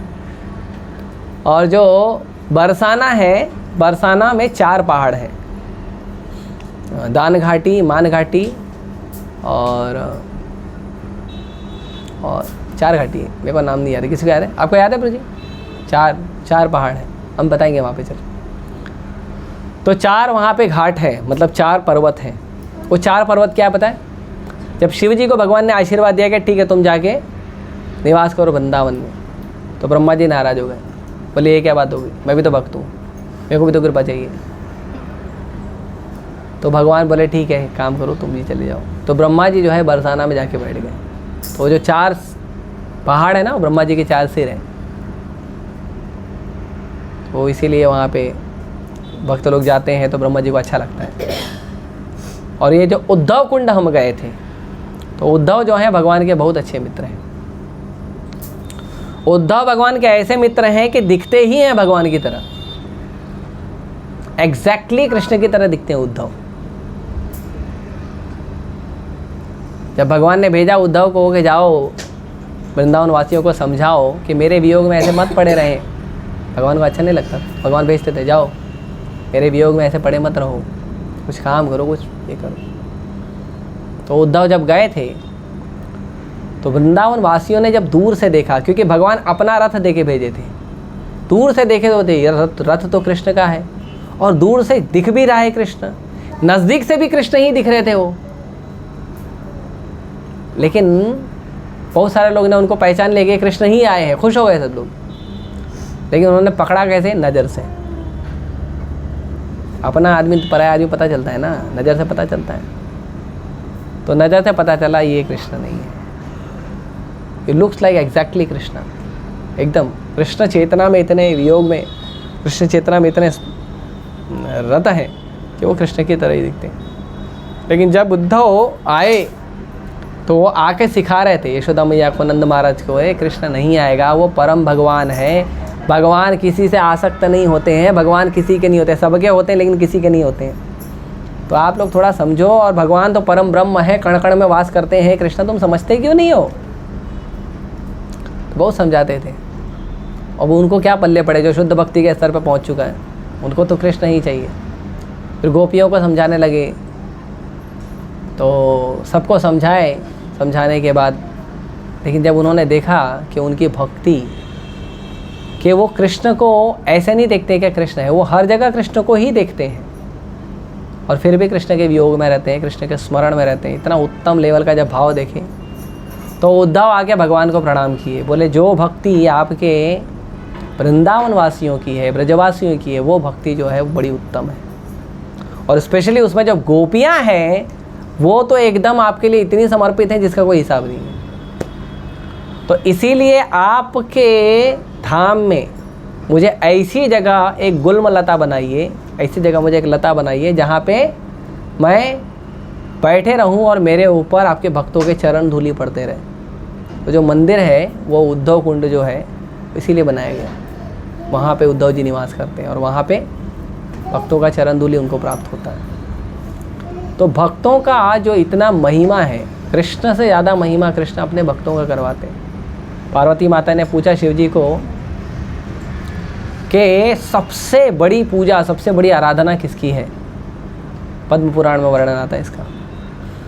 तो शिव जी ने कहा आराधना नाम सर्वेशाम विष्णु आराधना परम। सब सारी जितनी भी पूजा है, पूजा व्यवस्था है, आराधना है, सब में सबसे जो बड़ी आराधना और पूजा है वो किसकी है? विष्णु की। लेकिन आगे बोलते हैं तस्मात् परतरम देवी तदीया नाम समर्चनम। लेकिन उससे भी बड़ी पूजा है विष्णु की, कृष्ण की पूजा से भी बड़ी पूजा किसकी है? जो उनके तदीय है, जो तदीय है, जो उनके सेवक है। कृष्ण की सेवा से बढ़कर सेवा है कृष्ण के सेवक की सेवा। अगर आपको कृष्ण ने रिजेक्ट कर दिया है तो आपके पास मौका है कृष्ण के भक्त की शरण ले लो और कृष्ण के प्रिय बन जाओ। लेकिन अगर आपको कृष्ण के भक्त ने रिजेक्ट कर दिया है तो सृष्टि में आपको कभी कृष्ण स्वीकार नहीं करेंगे। जो मय नाम का असुर था महाभारत में, मय दानव कहते हैं उसे, मय नाम का असुर था। मैं नहीं, ऐसे तो मैं भी असुर हूँ लेकिन मय नाम का एक असुर था, म। तो जो मय नाम का असुर था, भगवान पड़े थे उसको मारने के लिए उसके पीछे। वो भागा भागा भागा भागा, कहाँ जाऊँ कहाँ जाऊँ कहाँ जाऊँ। उसने क्या किया? जाके अर्जुन का शरण ले लिया। अर्जुन को कहा आप तो क्षत्रिय हो, क्षत्रिय तो पालक होते हैं, क्षत्रिय तो रक्षक होते हैं, मेरे रक्षा करो। अर्जुन को मालूम नहीं कृष्ण पीछे पड़े। तो अर्जुन ने बोला ठीक है मेरे साथ रहो, मैं रक्षा करूँ, कौन आता है देखता हूँ। अब भगवान आ गए, वही क्या करे अर्जुन तो अर्जुन ओमकार को हाथ जोड़ के बोला मेरी शरण लिया है। तो भगवान ने तुम्हारी शरण लिया है, नो प्रॉब्लम, चलेगा। फिर ठीक है, फिर मारे नहीं उसको, तो छोड़ दिया भगवान। फिर वो मैं बाहर आया और भगवान को बोला कि आपके भक्त की कृपा से मैं बच गया हूँ, तो आप मेरे लिए कोई सेवा बताइए। तो फिर जो खांडव प्रस्थ दिया गया था, जला टूटा फूटा जो जगह दिया गया था युधिष्ठिर महाराज को कि तुम यहाँ राज करो, वो खांडव प्रस्थ को इंद्रप्रस्थ बनाया था मय दानव ने। तो ये बड़ा विशेष है कि अगर हमें कहीं शरण नहीं मिल रहा है, कृष्ण भी शरण नहीं दे रहे हैं, तो कृष्ण के भक्तों का शरण ले। इसीलिए राधा रानी का महत्व ज़्यादा है कृष्ण से। क्यों? क्योंकि राधा रानी ने शरण दे दिया तो कृष्ण जरूर शरण देंगे। अरे मिलेगा तेको भी शरण बाबा, उसको शरण नहीं मिला ना अभी तो राधा रानी इसीलिए विशेष है। क्यों? क्योंकि राधा रानी भगवान की महान भक्त है। और राधा रानी की भक्त कौन है? जो 8 गोपियां हैं, और वो जो 8 गोपियां हैं उनकी सेवक है मंजरियां। और गौड़ीय परंपरा में ये जितने आचार्य प्रकट हुए ना, सारे के सारे मंजरी हैं, सारे के सारे मंजरी हैं। इसीलिए इनका शरण बहुत महत्वपूर्ण है। डायरेक्ट कृष्ण का संग प्राप्त होगा। अभी नवद्वीप में जाएंगे तो आपको बताएंगे कौन सा आचार्य कौन सी मंजरी है। तो सब बहुत विशेष है। इसीलिए जो गौड़ीय परंपरा है बहुत विशेष है। हालांकि 4 संप्रदाय हैं, चारों संप्रदाय विशेष हैं, उसमें गौड़ीय सिद्धांत तो जो है सबसे ऊपर है। गौड़ीय मतलब जहाँ गौड़ देश, जहाँ चैतन्य महाप्रभु प्रकट हुए। तो ये परंपरा चैतन्य महाप्रभु की परंपरा है, जो भगवान स्वयं भगवान का कृष्ण का प्रेम लेकर आए और सबको दिए हैं। तो बड़ा विशेष है। इसके लिए हमको ये भगवान के भक्तों का शरण लेना चाहिए, संग करना चाहिए, बहुत विशेष है। तो हमारे लिए हमारे भक्ति का जो पोषण है वो मुख्य 2 चीज़ों से होता है। हमारा जो नाम जप करते हैं, ग्रंथ पढ़ते हैं और भगवान का जो आरती पूजा सेवा करते हैं, वो सब है, उसमें बल है। लेकिन उसको भी करने के लिए जो बल चाहिए वो आपको मिलता है भक्तों का संग प्राप्त करने से और भगवान के भक्तों की सेवा करने से। यदि सेवा करोगे और भगवान के संग में, भगवान के भक्तों के संग में सेवा करोगे तो उसमें आनंद है। इसलिए हमारे मंगला आरती में एक लाइन आती है, चतुर्विधा श्री भगवत प्रसादो स्वादान्न तृप्तान हरिभक्त संगान। ये जो 4 प्रकार के क्या हैं, भगवान के प्रसाद हैं, है ना। जो आप प्रसाद भोग चढ़ाते हो ना भगवान को, वो 4 प्रकार का होना चाहिए। ऐसे नहीं कुछ बनाया दे दिया, लो खा लो फिर मैं खाता हूँ। भगवान को जो भोग लगाते हैं उस पर कम से कम 4 प्रकार का आइटम होना चाहिए। 4 प्रकार क्या, दाल राइस सब्जी रोटी नहीं। 4 प्रकार मतलब एक जिसको आप चबा सको, चबाने वाला आइटम, जो वस्तु को मुंह में डाल के चबा के खाओ। दूसरा पीने वाला आइटम, इसको पिया जाता है। तीसरा चूसने वाला आइटम, है ना। और चौथा चाटने वाला आइटम। ये 4 वस्तु होनी चाहिए,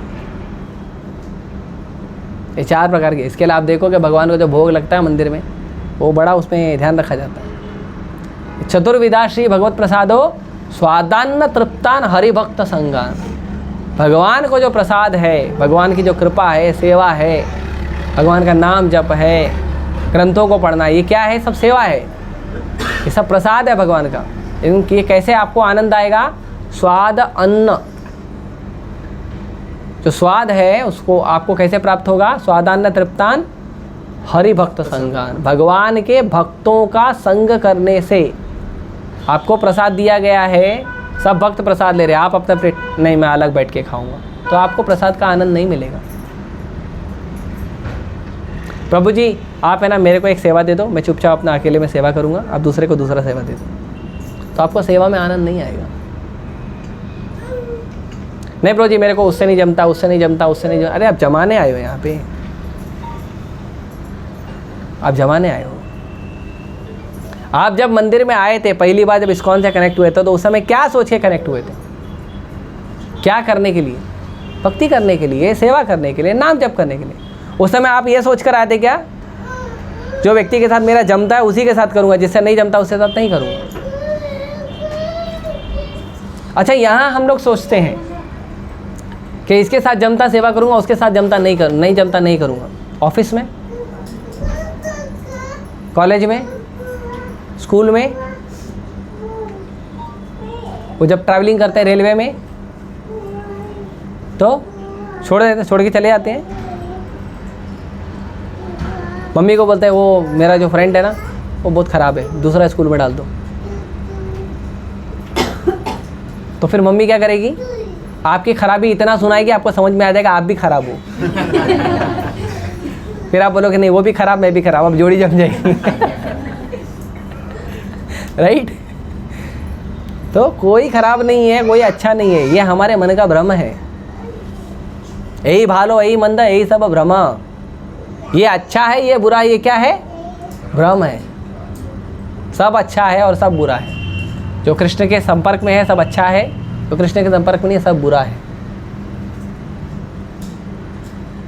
इसीलिए हमको ये सब विचार करना चाहिए। कभी भक्तों में द्वेष मत करो। आपको कोई अच्छा लग रहा है, कोई बुरा लग रहा है, कोई मोटा है, कोई नाटा है, कोई पतला है, कोई सुंदर दिखता है, कोई सुंदर नहीं दिखता है, कोई गोरा है, कोई काला है, कोई स्त्री है, कोई पुरुष है, कोई अच्छा सेवा कर पाता है, कोई अच्छा सेवा नहीं कर रहा है, कोई किसी के पास 10 सेवा है, कोई केवल बैठ के प्रसाद खाता है और सो जाता है आश्रम में जाके।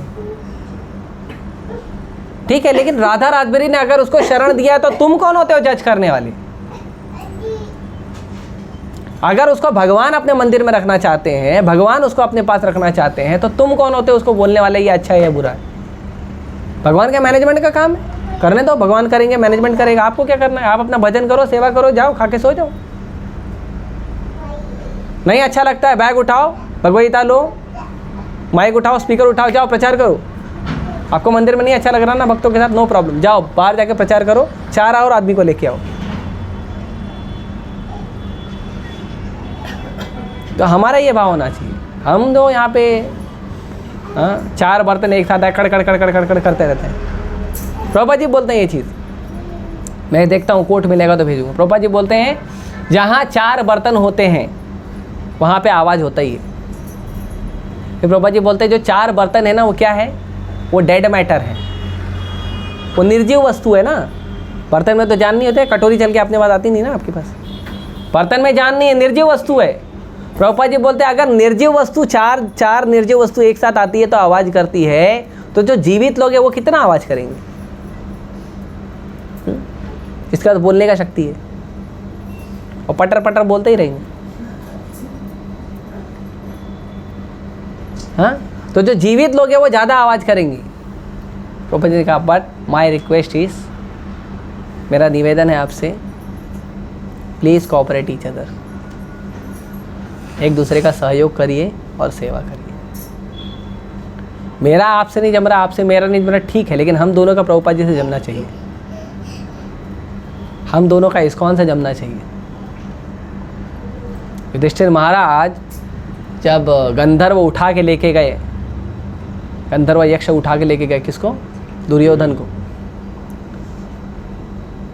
तो न्यूज़ मिला कि दुर्योधन के पार्टी वाले आए। अब कर्ण भी इतना शक्तिशाली, लेकिन कर्ण लड़ नहीं पाया। कर्ण है, और भी लोग हैं, कई सारे उन्होंने शक्तिशाली लोग थे, कर्ण, कृपाचार्य और अश्वत्थामा, बहुत सारे लोग थे, लेकिन कोई गया नहीं लड़ने के लिए उनसे। अभी यक्षों से गंधर्वों से कौन लड़ेगा? नहीं गए लड़ने। तो ये हुआ कि अर्जुन देवताओं की तरफ से लड़े थे एक बार, तो अर्जुन शक्तिशाली हैं, अर्जुन और भीम जाएंगे तो वो दुर्योधन वापस आ सकते। जब अर्जुन और भीम को बताया गया, युधिष्ठिर महाराज को बताया गया कि अरे ऐसा ऐसा हो गया, तो 5 पांडवों में केवल युधिष्ठिर महाराज दुखी हुए थे कि अरे दुर्योधन के साथ अच्छा नहीं हुआ, बेचारे को उठा ले गए। बाकी लोग बोलते अच्छा हुआ, दिन रात हमको मारने का प्लान करते रहता है, अच्छा हुआ अपने कर्मों से मर रहा, अच्छा है। युधिष्ठिर महाराज बोले भीम और अर्जुन को कि जाओ बचा के लाओ। भीम बोला हम क्यों जाएं? अरे अपने कर्मों से मर रहा, मरने दो, अच्छा है, बला जाएगी। युधिष्ठिर महाराज ने कहा देखो, घर के अंदर वो 100 हैं और हम 5 हैं, घर के बाहर हम 105 हैं। तो हमारे इस्कॉन के अंदर मैं अलग हूँ, तुम अलग हो, लेकिन इस्कॉन के लिए हम दोनों एक हैं। भक्ति के अंदर हम अलग है, तुम अलग है, लेकिन भक्ति के लिए हम दोनों एक हैं। अगर कोई माया का प्रभाव आ रहा है, कोई दूसरी परेशानी आ रही है, या कभी इस्कॉन के ऊपर कोई आपत्ति आ रही है, या दूसरे भक्तों को कोई आपत्ति आ रही है अभक्तों द्वारा, तो भक्त को खड़ा होना चाहिए सहयोग देने के लिए। तो इसीलिए साथ में रहिए, साथ में रहकर सेवा करिए। और रही छोटी मोटी बात कि हमें किसी के ऊपर गुस्सा आ जाता है, किसी से थोड़ी ईर्ष्या हो जाती है, किसी से थोड़ा द्वेष हो जाता है, तो मतलब आप नॉर्मल हो, आप नॉर्मल हो, एबनॉर्मल नहीं हो। हाँ, क्योंकि आपके अंदर ये चीज़ है तो आ रहा है ना, आर्टिफिशियली क्यों बनने का प्रयास कर रहे हो, है ना? सही बात। फिर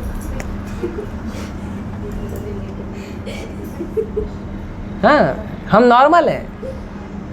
अगर हमारे अंदर ईर्ष्या द्वेष ये सब नहीं आ रहा तो फिर नॉर्मल नहीं है। हम नॉर्मल है। अब हम प्रयास करेंगे ये धीरे धीरे कम हो जाए। आके पहला ही दिन शुद्ध भक्ति दिखाओगे कैसे चलेगा, राइट? लेकिन धीरे धीरे प्रयास करोगे ये कम हो, ये धीरे धीरे प्रयास करो कम हो, ईर्ष्या कम हो, द्वेष कम हो, लालच कम हो, गुस्सा कम हो। धीरे धीरे प्रयास करिए, धीरे धीरे प्रयास करिए कि हमारा नाम में रुचि, शास्त्रों में रुचि, कथा में रुचि ज़्यादा हो। धीरे धीरे प्रयास करो कि मैं सब भक्तों के साथ मिलजुल कर सेवा करूं। जो भक्त के साथ मेरा जमता है वो तो मिलजुल के करेगा ही, जो भक्त के साथ नहीं जमता उसके साथ कैसे मिलजुल के करे? तो सबको साथ में लेकर मिलजुल के करिए। अच्छा, इसमें भी कभी कभी उल्टा हो जाता है। जो भक्त से मेरा जमता है वो भक्त हमारे पीछे पड़े रहता है, हम उसको भाव नहीं देते, और जो भक्त से हमारा नहीं जमता उसको मनाने के अंदर पूरा समय बिता देते हैं। नहीं, दोनों को समान देखिए। जो आपको प्रेम करता है उसको प्रेम दीजिए, जो आपको प्रेम नहीं करता उसको भी प्रेम देने का प्रयास करिए, है ना? सबको लेकर चलना चाहिए। पापा जी सबको लेकर चलते थे, सबको प्रेम करते थे। जो नया भक्त है उसको भी प्रेम करते थे, पुराना भक्त है उसको भी प्रेम करते थे। तो इसीलिए ये भक्तों का संग बहुत ज़रूरी है और सेवा बहुत ज़रूरी है। ये दो चीज़ अगर आपने एकदम गंभीरता से ले लिया कि मैं भक्तों के प्रति अपराध नहीं करूँगा, भक्तों का संग प्राप्त करूँगा और भगवान की ज़्यादा से ज़्यादा सेवा करूँगा, और सेवा करूँगा तो ध्यानपूर्वक करूँगा। उसमें सबसे पहली सेवा क्या है? जप करना। तो जप कैसे करना चाहिए? ध्यानपूर्वक। आप प्रयास करो कि उस समय आप किसी से बात मत करो, मोबाइल ना देखो, टीवी ना देखो, उस समय आप न्यूज़पेपर ना पढ़ो। प्रयास करो उस समय कुछ दूसरा ना करो, केवल नाम जप करो। ऑलरेडी कलयुग में इतना 1000 डिस्टर्बेंस है, आप खुद एक डिस्टर्बेंस खुद लेकर बैठ गए हो, नाम जप नहीं होगा। तो प्रयास करना चाहिए कि हमारा अच्छे से नाम जप हो, शास्त्रों का अध्ययन अच्छे से हो, शास्त्रों को पढ़ो, उसको समझने का प्रयास करो, उसको देखने का प्रयास करो कि मैं ये जो शास्त्रों को पढ़ रहा हूँ इसको मैं अपने लाइफ में, अपने प्रैक्टिकल लाइफ में कैसे अप्लाई कर सकता हूँ। प्रयास करना चाहिए। जैसे पढ़ते पढ़ते श्लोक आ गया कि हमको प्रसाद को भोग लगा के खाना चाहिए, तो अगर हम भोग नहीं लगा रहे तो हमको प्रयास करना चाहिए भोग लगा के खाना चाहिए। नहीं तो हम पाप खा रहे हैं, इस बात को स्वीकार करना चाहिए कि भोग नहीं लगा रहे हैं तो पाप खा रहे हैं। हम स्वीकार नहीं करते, ठीक है भक्तों के लिए। ऐसा नहीं है, भगवान किसके हैं? सबके हैं। भगवान भक्तों की प्रॉपर्टी है, लेकिन है तो सबके ना। मेन तो प्रॉपर्टी भक्तों की है भगवान, लेकिन भगवान तो है सबके। तो भगवान कह रहे हैं कि हम, जो व्यक्ति अन्न नहीं खाता है वो पाप, जो व्यक्ति भोग ला के नहीं खाता वो पाप खाता है। तो सही बोल रहे हैं, सबके लिए बोल रहे हैं। फिर भगवान बोलते हैं व्यवसाय आत्मिका बुद्धि समाधो न विधीयते। अगर आपका मन 10 जगह अटका रहेगा तो आपका समाधि नहीं होगा, भजन नहीं होगा। किसके लिए बोल रहे हैं? किसके लिए बोल रहे हैं? भक्तों के लिए नहीं, अभक्तों के लिए भी बोल रहे हैं। आपके घर में जो बच्चा है, स्कूल जाता है, कॉलेज जाता है, जॉब पे जाते हो, धंधा व्यापार है, उसमें भी अगर आपका मन 10 जगह लगे रहेगा तो आपका धंधा व्यापार पढ़ाई लिखाई बढ़ेगा नहीं, आगे फोकस करना पड़ेगा। हमारा घर का काम नहीं होगा। पहले के लोग, एक घर होता था उसमें कम से कम 10, 12, 15, 20 लोग होते थे और एक व्यक्ति सबका काम करता था। और आज सब के सब मिलके काम करते तो भी काम पूरा नहीं होता, ऊपर से सबको लगता है बोझ है, बर्डन है। पहले एक व्यक्ति कमाता था, 10 व्यक्ति 15 व्यक्ति बैठ के खाते थे। अभी 15-15, 20-20 लोग कमा रहे हैं और खुद को ही पूरा नहीं पड़ रहा है। पत्नी अलग कमा रही है, पति अलग कमा रहा है, बेटा भी अपना कुछ पार्ट टाइम कर रहा है, कुछ लोग ऑनलाइन कर रहे हैं, सब बहुत हो रहा है, लेकिन पूरा नहीं पड़ रहा है। क्यों पूरा नहीं पड़ रहा? क्यों पूरा नहीं पड़ रहा? क्योंकि हम एक सिंगल फोकस नहीं है। सिंगल फोकस में होगा आप हायरार्की रखोगे, पहले ये जरूरी है, फिर ये जरूरी है, फिर ये जरूरी है। बेसिक नीड क्या है, आधारभूत सेवा क्या है, वो जरूरी है। उसके बाद उससे हायर, उसके बाद उससे हायर, उसके बाद और हायर। तो उसमें क्या होगा, जो आप अगर बेसिक नीड पूरा होगा तो आप खुश रहोगे, फिर बाकी मिला नहीं मिला कोई बात नहीं। हम लोग का क्या है, हम क्या करते हैं, सबसे पहले ऊपर वाला देखते हैं। अभी तक घर नहीं मिला, ठीक है, खाना नहीं खाएंगे 2 टाइम। अरे तो घर में का सुखंडी बन के जाओगे? कमाल है। देखे ना कुछ लोग को, 1 टाइम खाना नहीं खाएंगे लेकिन अपना खुद का घर होना चाहिए। ये क्या बात हो गई? ये घर में जाएंगे एकदम कंकाल बन के, क्या फ़ायदा? अपने घर में कंकाल बन के घूम रहे हो। ऑलरेडी कोई घूमता होगा वहाँ पे पहले से। है? तो पहले बेसिक नीड पूरी होनी चाहिए। रोटी कपड़ा मकान पूरा होना चाहिए ना। नहीं, हमको आईफोन चाहिए, आईफोन ज़रूरी है। मुझे एक वक्त ने बोला, प्रभु जी आप प्रचार करते हो, ये सब करते हो, आपको आईफोन लेना चाहिए। बोला नहीं, एंड्रॉयड में काम हो रहा है मेरा। राइट? तो पहले बेसिक नीड पूरी होगी, फिर उसके बाद उसका ऊपर जो क्रीमी लेयर है, फिर उसके बाद और कुछ, उसके बाद हमारा प्रतिष्ठा का लेवल, उसके बाद हमारा नाम यश फैले उसका लेवल, वो सब अलग अलग चीज़ है। तो जब सिंगल फोकस रहेगा ना, तब ये सब कर पाएंगे। ये प्रॉब्लम क्या था, सिंगल फोकस है ही नहीं हमारा। और सिंगल फोकस किससे आएगा? नाम जप करने से आएगा। हरे कृष्णा कृष्णा कृष्णा हरे राम सिंगल फोकस आएगा भगवान का नाम जप करने से। और कोई दूसरा तरीका नहीं, सृष्टि में दूसरा तरीका बना ही नहीं है भगवान का नाम जप करने के अलावा कि हमारा फोकस बढ़े। कृष्ण का नाम ही हमें संभाल सकता है, समझा सकता है, हमें खुश रख सकता है, सब कृष्ण का नाम। कृष्ण का नाम ही हमारा आश्रय है, कलयुग केवल नाम आधारा। ठीक है, तो मैं यही रोकता हूँ, किसी को कोई प्रश्न है तो पूछ सकते हैं। हरे कृष्ण। बाप रे, 3 हाथ उठ गए। अच्छा, आप जाने के लिए बोल रहे हो? अच्छा, मेरा प्रश्न पूछ रहे हो। ठीक है, तो तनुजा माता जी को वृंदावन मंदिर में सेवा मिला है, इस्कॉन वृंदावन में। देखो, ठीक है, यस। माता जी, आपका मेरे को लैंग्वेज समझ में नहीं, आप हाथ उठाए ना? नहीं उठाए।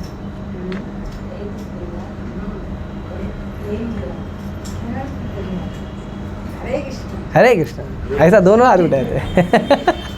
बोलो। इनका सवाल है कि कृष्ण रिजेक्ट किए करके पता कैसे चलेगा? कृष्ण रिजेक्ट किए करके पता कैसे चलेगा? नहीं समझा। मैं रिजेक्ट किए पता कैसे चलेगा? कृष्ण रिजेक्ट किए पता कैसे चलेगा?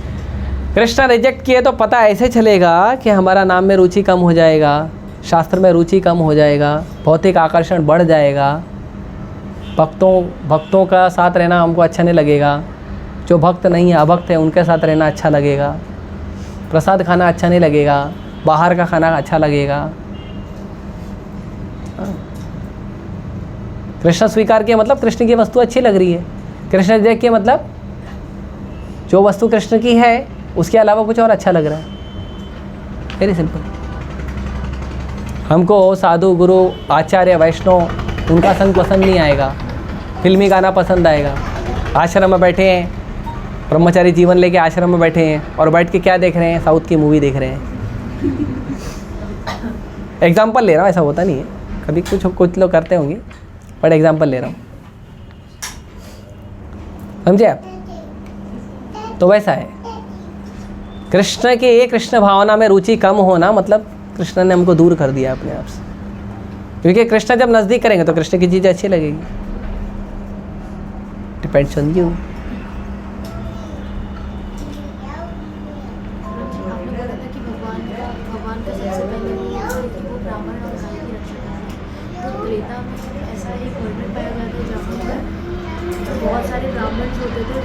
आवाज़ थोड़ा कम करो। जो बहुत सारे ब्राह्मण होते थे उनको राक्षस मार के उनकी हड्डियों का पहाड़ बना थे, वो उस टाइम पे भी तो भगवान उनकी रक्षा करते गए थे ना, मारे थे ना ताड़का को। हाँ, वो राम भगवान ने तभी मारे थे। तो ये मतलब उस टाइम पे मतलब ज़्यादा ये होता था, रक्षा होता था, या फिर कलयुग में ज़्यादा? भगवान जो है, देखो भगवान के जो भक्त है ना, वो भगवान को बुलाते ही नहीं है कि मेरी रक्षा करो। भगवान के भक्त है ना, भगवान की सेवा में ही मग्न रहते हैं। भगवान के भक्त कभी हाथ नहीं उठाते मेरे को बचाओ, और कभी उनके ऊपर कष्ट आता है ना, वो बोलते हैं मेरे ही जन्म पूरा जन्म का कष्ट है, वो नहीं करते हैं। तो भगवान खुद देखते हैं, उनको नहीं अच्छा लगता, खुद आते हैं बचाने के लिए। हाँ, भगवान के भक्त भगवान को कब बुलाते हैं? जब विश्वामित्र मुनि क्यों गए थे बुलाने? रक्षा करने के लिए नहीं, विश्वामित्र मुनि गए भगवान राम और लक्ष्मण को बुलाने के लिए कि जो हम आपके लिए यज्ञ करते हैं, जो आपकी सेवा करते हैं, उसमें वो लोग बाधा डालते हैं, तो वो बाधा ना हो।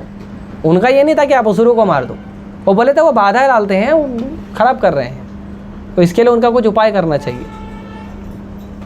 तो इसके लिए विश्वामित्र मुनि भगवान राम लक्ष्मण को लेके गए, और बिना मारे अगर भगवान समझा देते तुम भी इनके साथ बैठ के भजन करो तो नहीं मारना पड़ता, लेकिन असुर है नहीं मानेंगे इसलिए मार दिए, समझे? तो भगवान ब्राह्मणों का, साधुओं का, भक्तों का रक्षा करते हैं, इसका मतलब नहीं है कि हम भगवान को सिक्योरिटी गार्ड बना लें, वो भी गलत है ना। भगवान क्या सिक्योरिटी गार्ड है, पुलिस है, आर्मी है? नहीं, भगवान हमारा रक्षा करते हैं क्योंकि भगवान हमसे प्रेम करते हैं, बस। पत्नी अपने पति को का रक्षा स्वीकार करती है कि वो मेरा रक्षा करेगा, पर सिक्योरिटी गार्ड बन के बैठेगा ऐसा थोड़ी होता है। नहीं, तुम डंडा लेकर रोज बैठे रहो सुबह से शाम तक, तो पति उसका रक्षक है लेकिन सिक्योरिटी गार्ड नहीं है। भगवान हमारे रक्षक है लेकिन हमारे सिक्योरिटी गार्ड नहीं है। भगवान हमारा सिक्योरिटी करते हैं लेकिन सिक्योरिटी का ड्यूटी नहीं करते सिक्योरिटी गार्ड का, राइट? भगवान हमारा रक्षा करते हैं आउट ऑफ लव।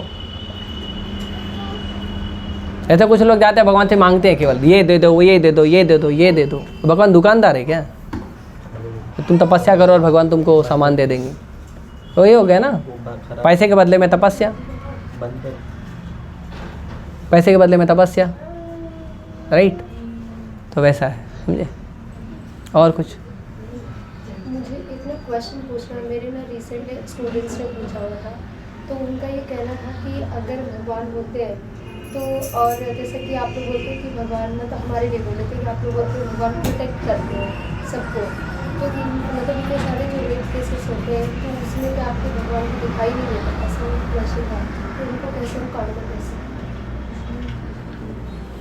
देखो जहाँ तक सवाल है कि रेप केसेस हो रहे हैं या इनसिक्योरिटी हो रही है, तो जो कुछ परिस्थिति है उसको हम स्वीकार करते हैं कि वो गलत हो रहा है, और वो परिस्थिति जो है जैसे बांग्लादेश में हो रहा है, पाकिस्तान में हो रहा है, कोलकाता में नहीं, हाँ, तो हम ये स्वीकार करते हैं कि चलो अभी उनकी विकट परिस्थिति है तो वहाँ पे भगवान रक्षा करना चाहिए, क्योंकि वो ऐसी परिस्थिति में है कि क्या करें, लेकिन उसमें भी उनका कुछ दूसरा उपाय है तो अच्छी बात है, if they can get protected with.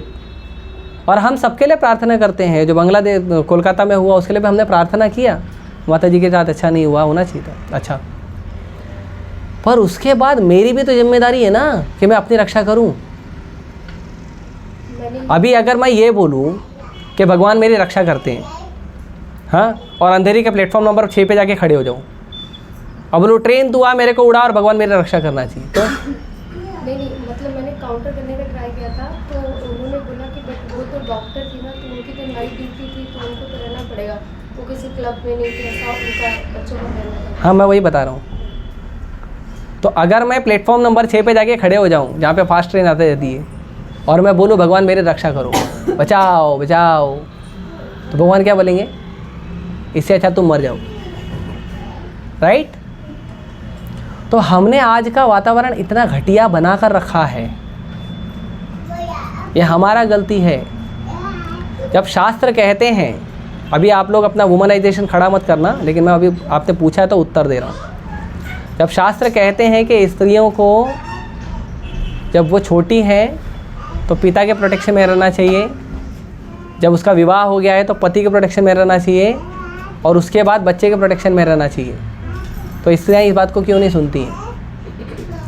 मैं कर रहा हूँ, आ रहा हूँ आपके उस पर, आपका वो काउंटर क्वेश्चन भी उत्तर दे रहा हूँ। तो स्त्रियों के लिए पहला है प्रोटेक्शन लेना। अभी मुझे एक बात बताओ, अगर आपका कोई मित्र 10 तोला सोना दे दे, गिफ्ट करे, भगवान करे ऐसा हो जाए, खुश हो जाओ, तो आप वो सोना लेकर क्या करोगे? दुनिया को दिखाते फिरोगे? जो आपसे ईर्ष्या करते हैं उनको ज़्यादा दिखाओगे? क्या करोगे? मैं तो शायद पहले लूँ ही ना। अब उसको यूज़ करोगे, लेकिन कैसे यूज़ करोगे? जो चोरी कर रहे हैं, डकैती कर रहे हैं, जो खराब लोग सड़क पर घूम रहे हैं, उनको दिखाते फिरोगे? क्या करोगे? क्या करोगे उसको? जब ज़रूरत है शादी में, पार्टी में पहन के जाओगे, बाद में उठा के घर में उसको संभाल के तिजोरी में रखोगे, राइट। स्त्रियां जो है ना, वो समाज का सबसे बहुमूल्य धन है, और वही स्त्रियां आज एक्सपोजर में लगी हुई है। ये तो रेप केस का आपने एक टॉपिक उठाया है, लेकिन ये जो रेड लाइट एरिया जितनी भी बनी हुई है ना, जितने भी शहरों में, पता है उसको चलाता कौन है? स्त्रियां। तो स्त्री के साथ जो गलत हो रहा है ना, उसका कारण स्त्रियां खुद है। अब आप बोलोगे वो डॉक्टर है, वो ऐसे है, आपको पता है उस रेप केस का मैं थोड़ा सा ओपन करता हूँ। वो जो माता जी के साथ रेप हुआ ना, मालूम है वो रेप क्यों हुआ? उसकी फ्रेंड ने करवाया, पता है? वो माता जी के साथ जब गलत हो रहा था तो उसकी फ्रेंड उसका हाथ पकड़ी थी। हम ऐसे मूर्खों के साथ, दुष्टों के साथ दोस्ती करते हैं in the name of modernization. जो लोगों के अंदर संस्कार अच्छे नहीं है, ऐसे लोगों का हम संग करते हैं, तो फिर क्या होगा बताइए? कश्मीर में कुछ माताओं के साथ गलत हुआ, वो हम स्वीकार कर सकते हैं कि वो हेल्पलेस थे, उनका रक्षा होना चाहिए। लेकिन उसमें भी जब उनको नोटिस दिया गया था, ऑलरेडी आतंकवादियों ने नोटिस दिया था 1-2 महीना पहले कि तुमको चले जाना है यहाँ से, नहीं तो तुम्हारे साथ ऐसा होगा, फिर भी नहीं, मेरा प्रॉपर्टी। अरे पहला जान बचाओ, प्रॉपर्टी के लिए बाद में आ जाना लड़ाई करने।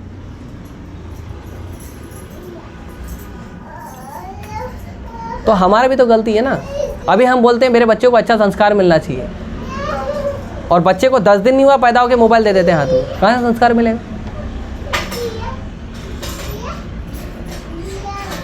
बताओ।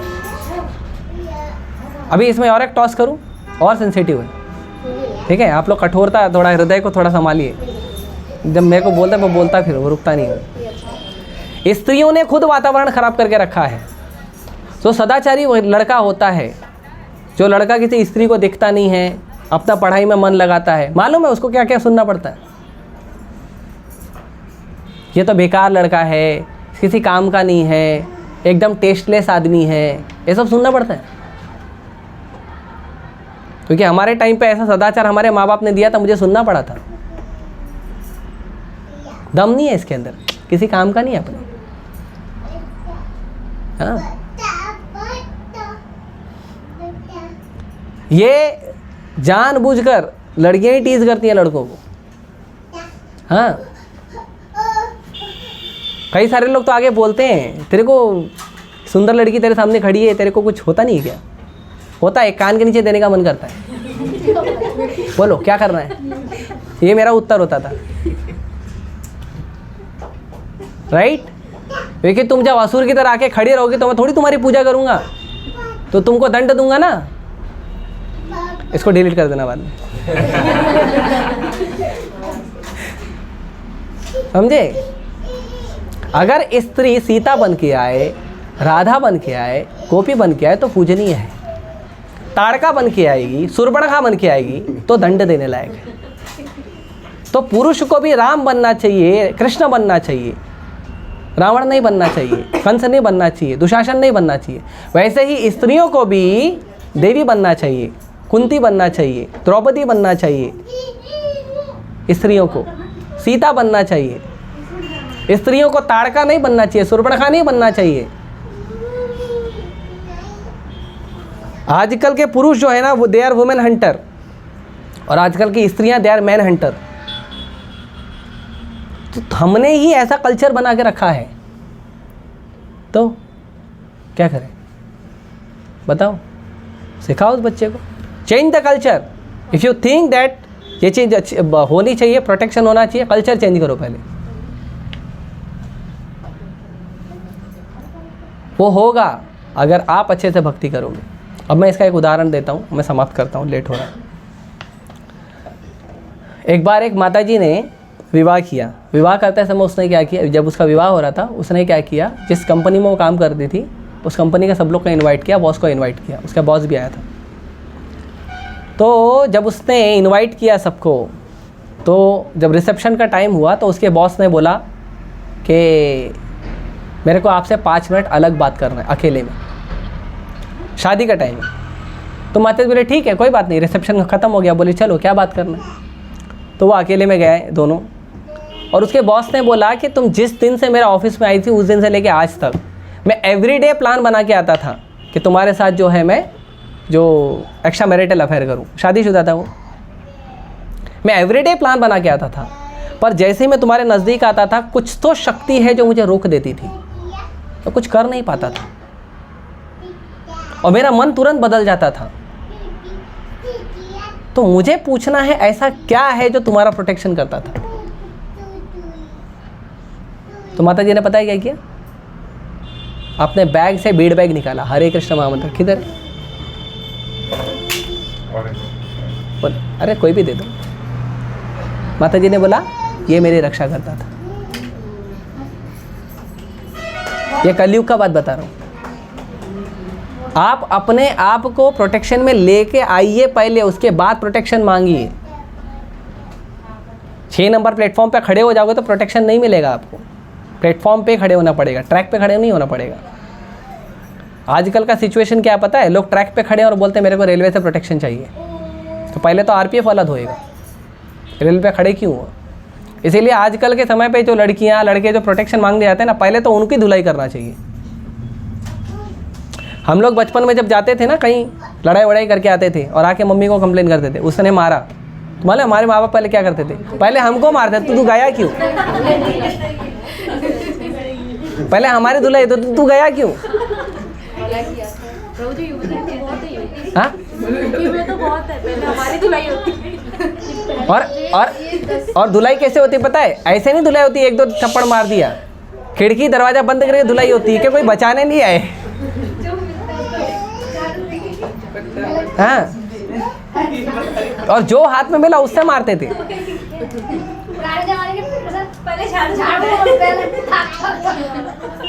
और मम्मी लोगों को तो पता नहीं कौन से ओलंपिक से ट्रेनिंग लेके आती थी। मम्मी लोग ऐसी है ना, आपने गलती किया और मम्मी आपसे भले 10 मीटर दूर खड़ी है, जो हाथ में बरोबर फेंकती तो बरोबर निशाने पे लगता था। ये मम्मी लोग है। पर हम लोग सोचते थे कौन से ओलंपिक में ट्रेनिंग लेके आइए, बरोबर निशाने पे ही लगता है। समझे? तो if you want protection, you should be in protection. Protection के बाहर निकल के प्रोटेक्शन मत मांगिए। जितने भी गलत चीज़ें हो रही है ना आजकल, मैक्सिमम इसलिए हो रही है कि लड़कियां आउट ऑफ बॉक्स जा रही हैं। भले वो सदाचारी है, लेकिन वो बोलते हैं ठीक है ना, मेरा ऐसा फ्रेंड है, मेरा फ्रेंड खराब है ना, मैं तो खराब नहीं हूँ। नहीं, क्यों? तुम अच्छी हो तो तुम्हारा फ्रेंड भी अच्छा होना चाहिए। तुम भक्त हो, तुम्हारा मित्र भी भक्त होना चाहिए। डोंट फॉलो असुर कल्चर। विभीषण जी अकेले थे लंका में, लेकिन वो असुरों के साथ बैठ के पॉलिटिक्स का चर्चा नहीं करते थे। अकेले थे, अकेले भजन करते थे। कोई व्यक्ति उनके साथ आके भक्ति नहीं करता था, अकेले भक्ति करते थे। लेकिन कभी असुरों का संग नहीं किया। नहीं नहीं यार, वो तो भी इंसान है ना, उनके साथ भी जाके नहीं करते थे। मैं भक्ति कर रहा हूँ, मैं भजन कर रहा हूँ, मैं अकेला हूँ तो अकेला सही, लेकिन मैं भजन भक्ति करूँगा। वहाँ पे हनुमान जी आए, थोड़े टाइम के लिए हनुमान जी का संग लिया उन्होंने, लेकिन कभी राक्षसों का संग नहीं लिया। आजकल का परिस्थिति कैसा है? हम कल्चर्ड है, हम अच्छे हैं, लेकिन हम राक्षसों का संग लेके घूम रहे हैं आजकल। हमारे सारे मित्र जो हैं वो राक्षस जैसे हैं। मेरे को एक बार होली के टाइम पे मैं गया था, तो एक फ्रेंड ने बोला चलो होली खेलने जाएंगे। मैं जनरली जाता नहीं था, बोला चलो होली खेलना। चलो ठीक है, मित्र ने बुलाया तो होली खेलना शुरू किए। फिर मैं देखा बीच में अंडे आने शुरू हो गए, टमाटर आने शुरू हो गए, फटे हुए जो सड़े हुए टमाटर वो आने शुरू हो गए। मैं तुरंत निकल गया वहाँ से। फिर बोला चल अब दारू पियेंगे। बोला भाई मैं तो दारू नहीं पीता। मैंने आज तो पीना पड़ेगा, तुम्हारा फ्रेंड है।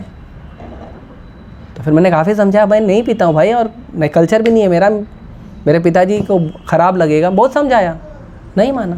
बोला नहीं तुमको चलना ही पड़ेगा।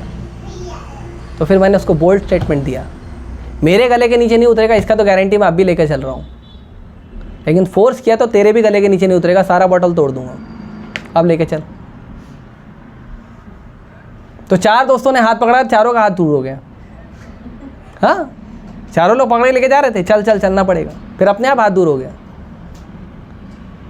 आपको ऐसा रहना पड़ेगा। स्त्री हो या पुरुष हो, आपको अपने कल्चर को सम्मान करना पड़ेगा। उसके बावजूद कुछ ना कुछ छोटी मोटी चीज़ें हो जाएगी, भगवान रक्षा। जब आप खुद को नहीं बचाना चाहते तो भगवान क्यों, why Krishna will take interest to save you. आजकल की लड़कियां, कौन सी लड़की है जो अपने आप को बचाने का भाव रखती है? बताओ। बहुत वेरी मिनिमम, बहुत मुट्ठी भर की लड़कियां हैं जो ऐसा करती हैं, बाकी सब पिशाची नहीं बन के घूमते रहती हैं। वो लोग छोटे बच्चों का भी एग्जाम्पल दे रहे थे। ऐसे ही थोड़ा बहुत मैंने भी ऐड किया था कि थोड़ा ठीक से रहना है वो। तो एक तो पहली बात तो उन लोग अलग ही थोड़े छोटी बच्चियों का एग्जाम्पल में भी मेरा पहला प्रश्न है, माँ बाप अपने साथ अपने बच्ची को रखते क्यों नहीं है? और वो छोटी बच्ची माँ बाप से आसक्त होने की जगह किसी चॉकलेट वाले से क्यों आसक्त हो जाती है?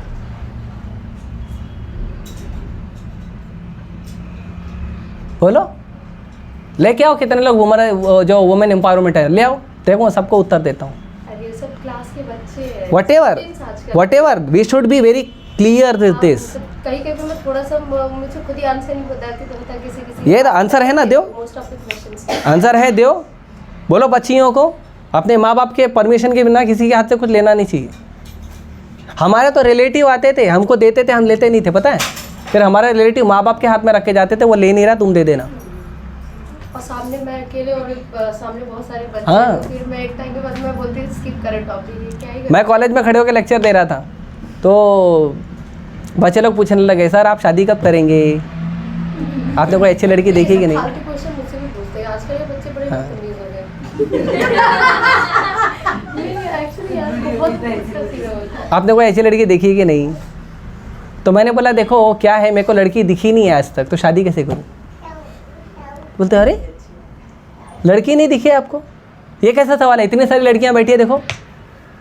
तो मैंने कहा मेरी माँ कहती है, ये और एक बोल्ड स्टेटमेंट है, मेरी माँ कहती है कि जिस स्त्री का बाल बंधा नहीं होता है ना, उससे बात नहीं करना चाहिए, क्योंकि वो चुड़ैल के समान होती है। तो मैंने बोला इतनी सारी चुड़ैल बैठी है, स्त्री तो एक भी नहीं है। राधा रानी को लोग फॉलो करना चाहते हैं, लेकिन राधा रानी छोटी बनाती, पता है? सीता मैया को लोग एग्जाम्पल लेते हैं, सीता मैया छोटी बनाती, पता है? गोपियों को लोग एग्जाम्पल लेते हैं, गोपियाँ छोटी बनाती, पता है? जाओ देख लो रासलीला का फोटो, सारी गोपियाँ का छोटी है, देखो। और यहाँ पे एकदम जिबड़े ऐसा बाल खोल के घूमते रहती हैं भूतनी की तरह। और आजकल तो देखा कभी इधर से निकल रहा है, कभी इधर से निकल रहा है। आई एम सॉरी, मैं उनके फिजिक्स को देखता नहीं हूँ, बट अभी भूत पिशाच की तरह आ जाते तो करे क्या सामने, राइट? और कोई प्रश्न? प्रसाद आ गया क्या? मेरे को ही कॉल कर रहा होगा वो। हो गया? वृंदावन धाम में क्या क्या चर्चा कर रहे हैं हम लोग? ठीक है, जवाब देना पड़ता है ना, तो किसी हाँ। जो 4 तरह का जो भोजन नहीं भोग लगाते हैं, चौबाने, कैसा चौबाना, कैसा चाटना, हलवा बता दीजिए क्या होता है? अरे आप लोग, बता दीजिए, आप क्या हो सकता है? आप लोग माताएं हैं, आप लोग को ज़्यादा पता होना चाहिए। नहीं तो चाटने में क्या है? चबाने वाला, पीने वाला, पानी, चाटने वाला, लस्सी से अचार, अचार, चटनी, चूसने वाला, दूसरे वाला क्या होता है? चूसने में, हाँ हाँ,